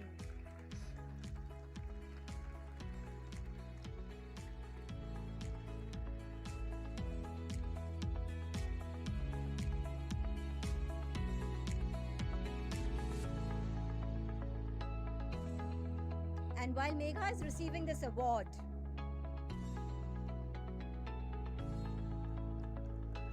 we are going to move from women-led micro-enterprises to another powerful model of sustainable rural livelihoods where local capability, community ownership, and resilience come together to create lasting change. To present this award, may I call upon Vinita, Romaji, both of you on stage. And this special award, called as the Nayi Pehchan, we are delighted to honor Lakshmi Priya Parida of Indian Gramin Services. Lakshmi Priya, may I ask you to join us on stage? And while they join us on stage, let me speak a couple of lines on them. Through its agricultural production cluster and guava orchard initiatives in Odisha, Indian Gramin Services has strengthened sustainable livelihoods for more than 3,000 women farmers. The programs have expanded irrigation and cultivation, diversified incomes through poultry, goat rearing, and mushroom farming. There's so much more that I can truly say about them. Congratulations. Can I invite Dr. Sanjeev? Can you come on stage, please? Wonderful to have you, Dr. Sanjeev, alongside Lakshmi Priya Parida.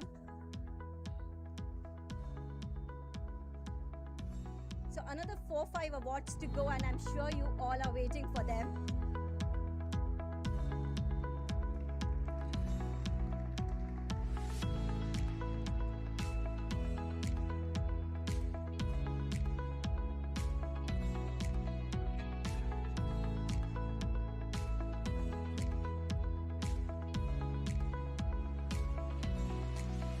The next award is Asamanya Parichit Special Mention Organization.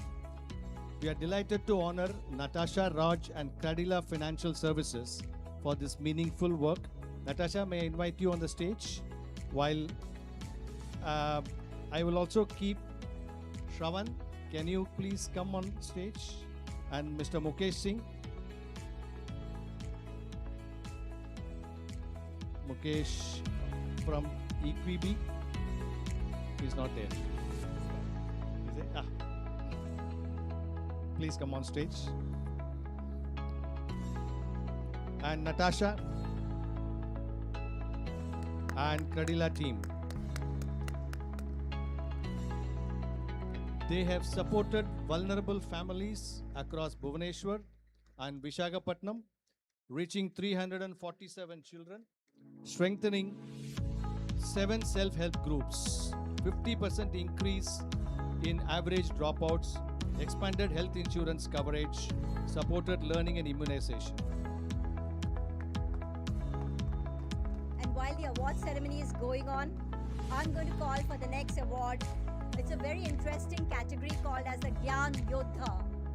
Okay, the Gyan that we learned from Aditya Piti, I was really kind of mesmerized. So this Gyan Yodha is a very different one, which is strengthening communities through action to shaping thinking that guides sustainable action. And to present the Gyan Yodha Award, may I call upon Soumyakant Padhi and Sanjeev Rohila. Sanjeev, are you around? No? Okay, he's gone there.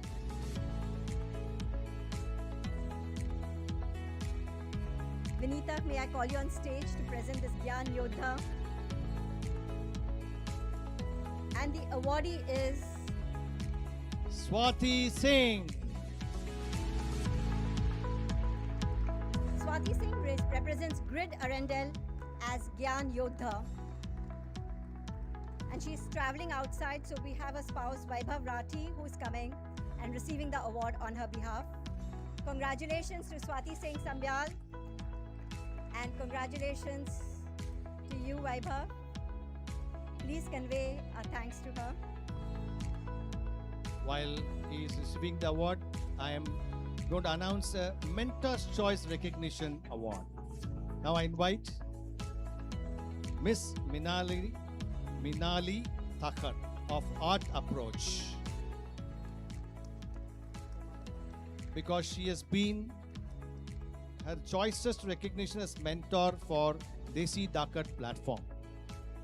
I also invite Ranjana Maitra to join us on the stage. And I think so we need to call the mentor itself who's giving this award. That's Oh, Roma yes. Balwani. Roma Balwani, please.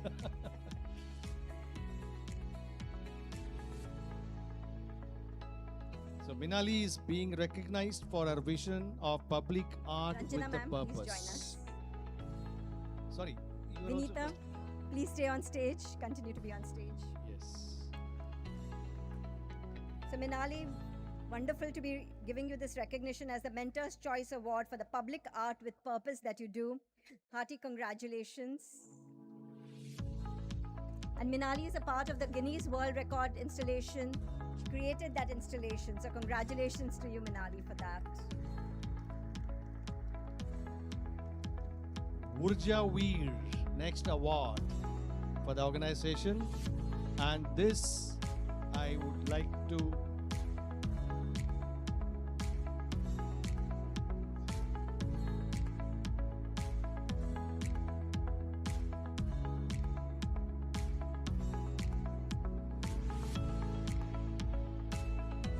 That's how pizzas are opened.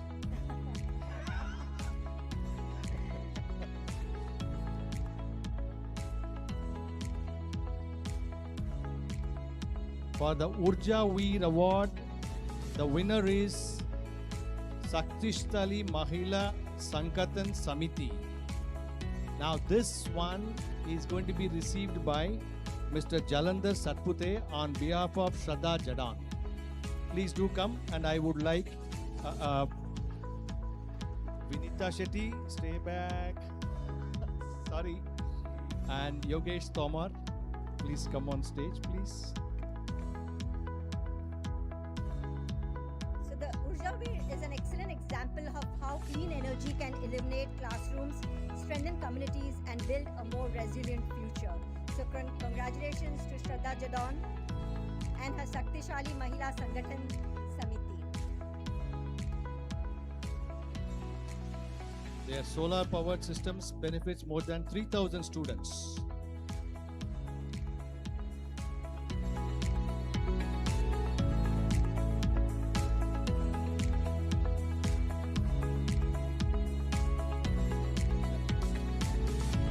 The next award, Jal Rakshak, jury's top choice, organization category. I will keep Vinita Shetty here.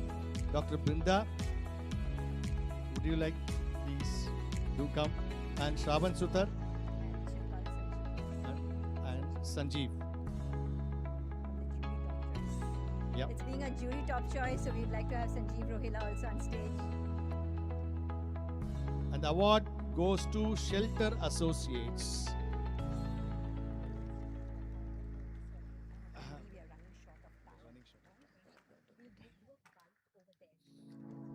Shelter Associates has facilitated more than 28,000 household toilets, positively impacting 4 lakh people across Maharashtra. Now, we are delighted to honor Shelter Associates. And hearty congratulations to Pratima Joshi.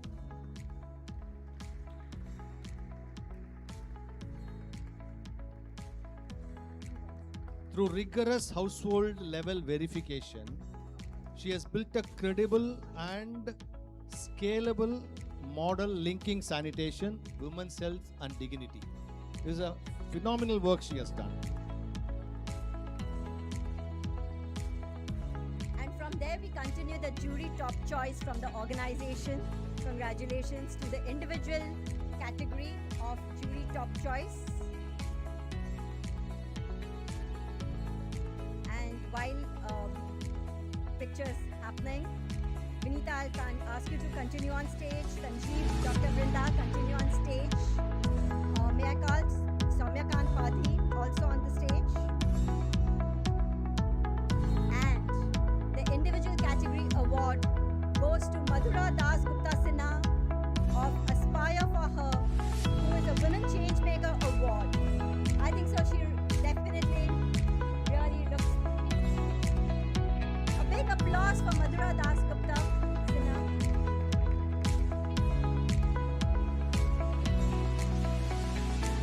Jyoti, we need you on stage along with Madhura.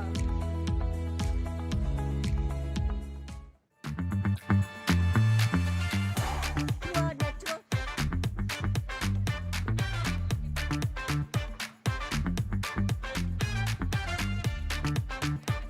Aspire team, can you join? Aspire team, please join us.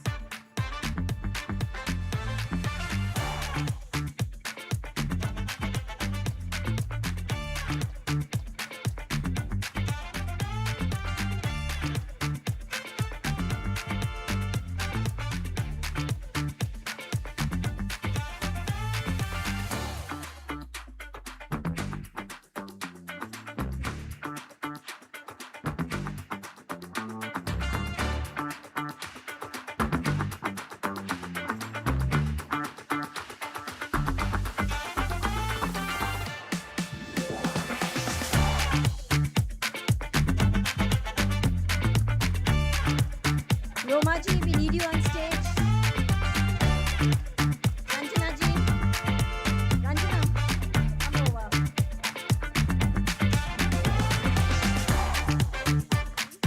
Krishnan Kotian.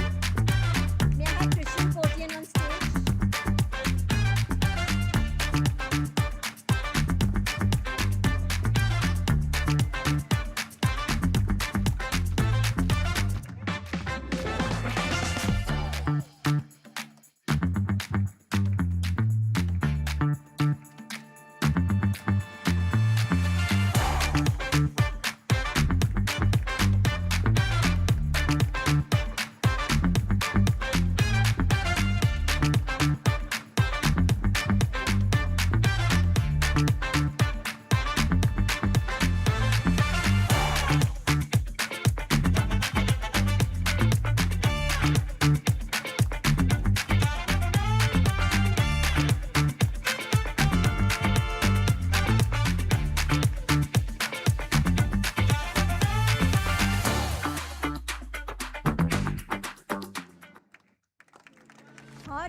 congratulations, Madhura, to you and your entire team of Aspire for Her for building an extraordinary ecosystem of opportunity, confidence, and economic participation for women across India.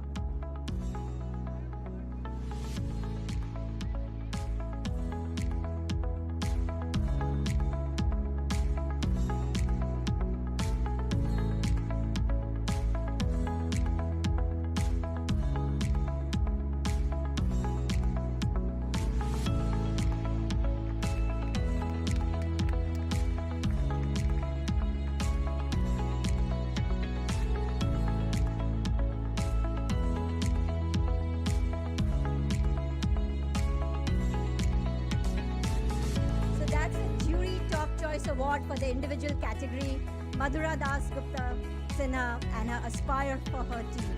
Hearty congratulations once again.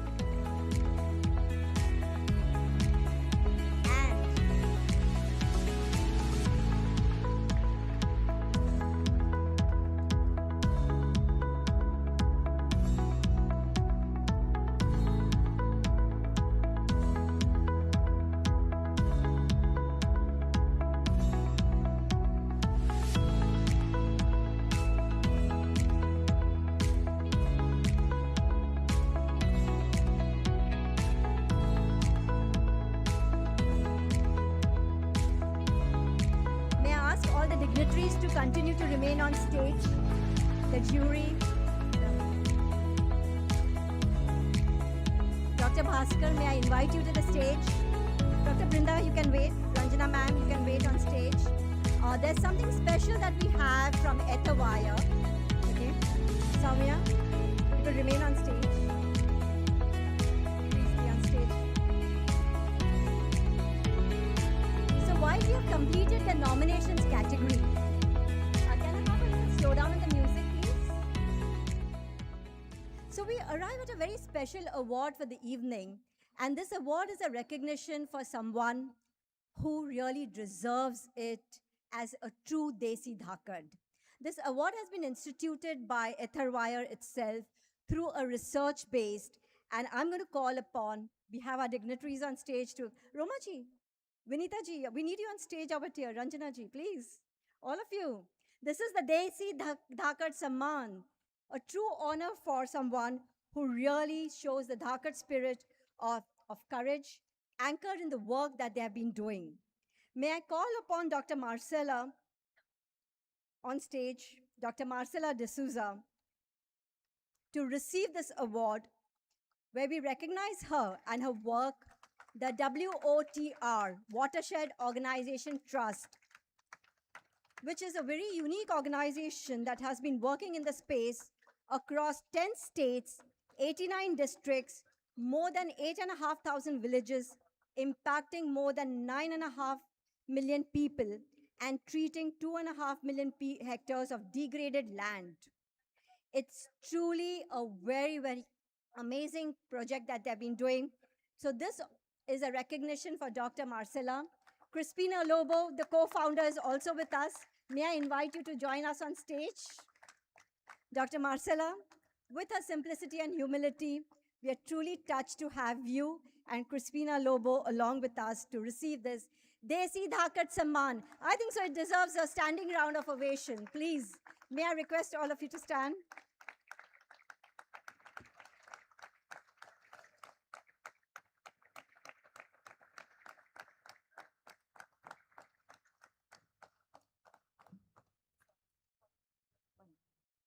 Give it to Sridhar now.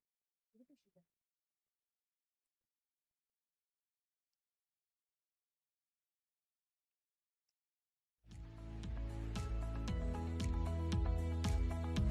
To all the awardees, we would require your bites. So on my right hand side, definitely meet Sunita Fernandez and please give your bites. Thank you so much to all of you for making this a very special evening. What an extraordinary journey this has been of stories, of courage, ideas translated into action. With that, we complete the award section, and literally we need to once again applaud every award winner and everyone who has joined us to celebrate the sustainability journey that has been taken over here by Ethawire and the team.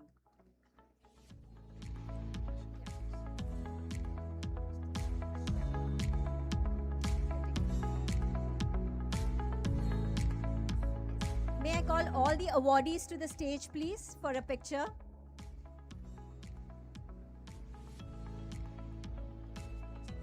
Yeah. And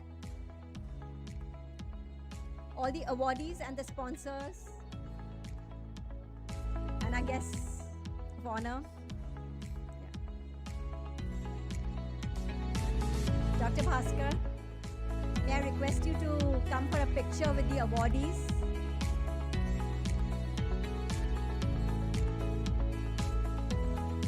Dr. Brinda, Sanjeev, Roila, for a picture with all the awardees together. May I request all the awardees to come on stage for a picture, please?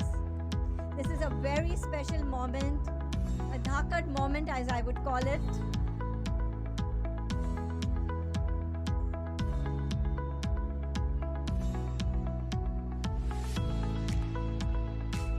So to every nominee, awardee, jury member, partner, guest, thank you for bringing your belief and energy to this platform.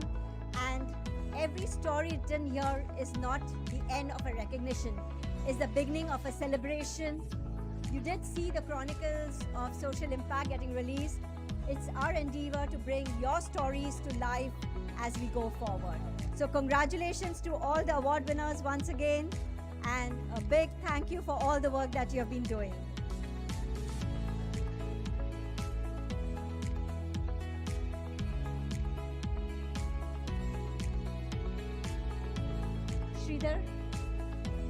Sridhar, may I call you on stage to be a part of the picture, please?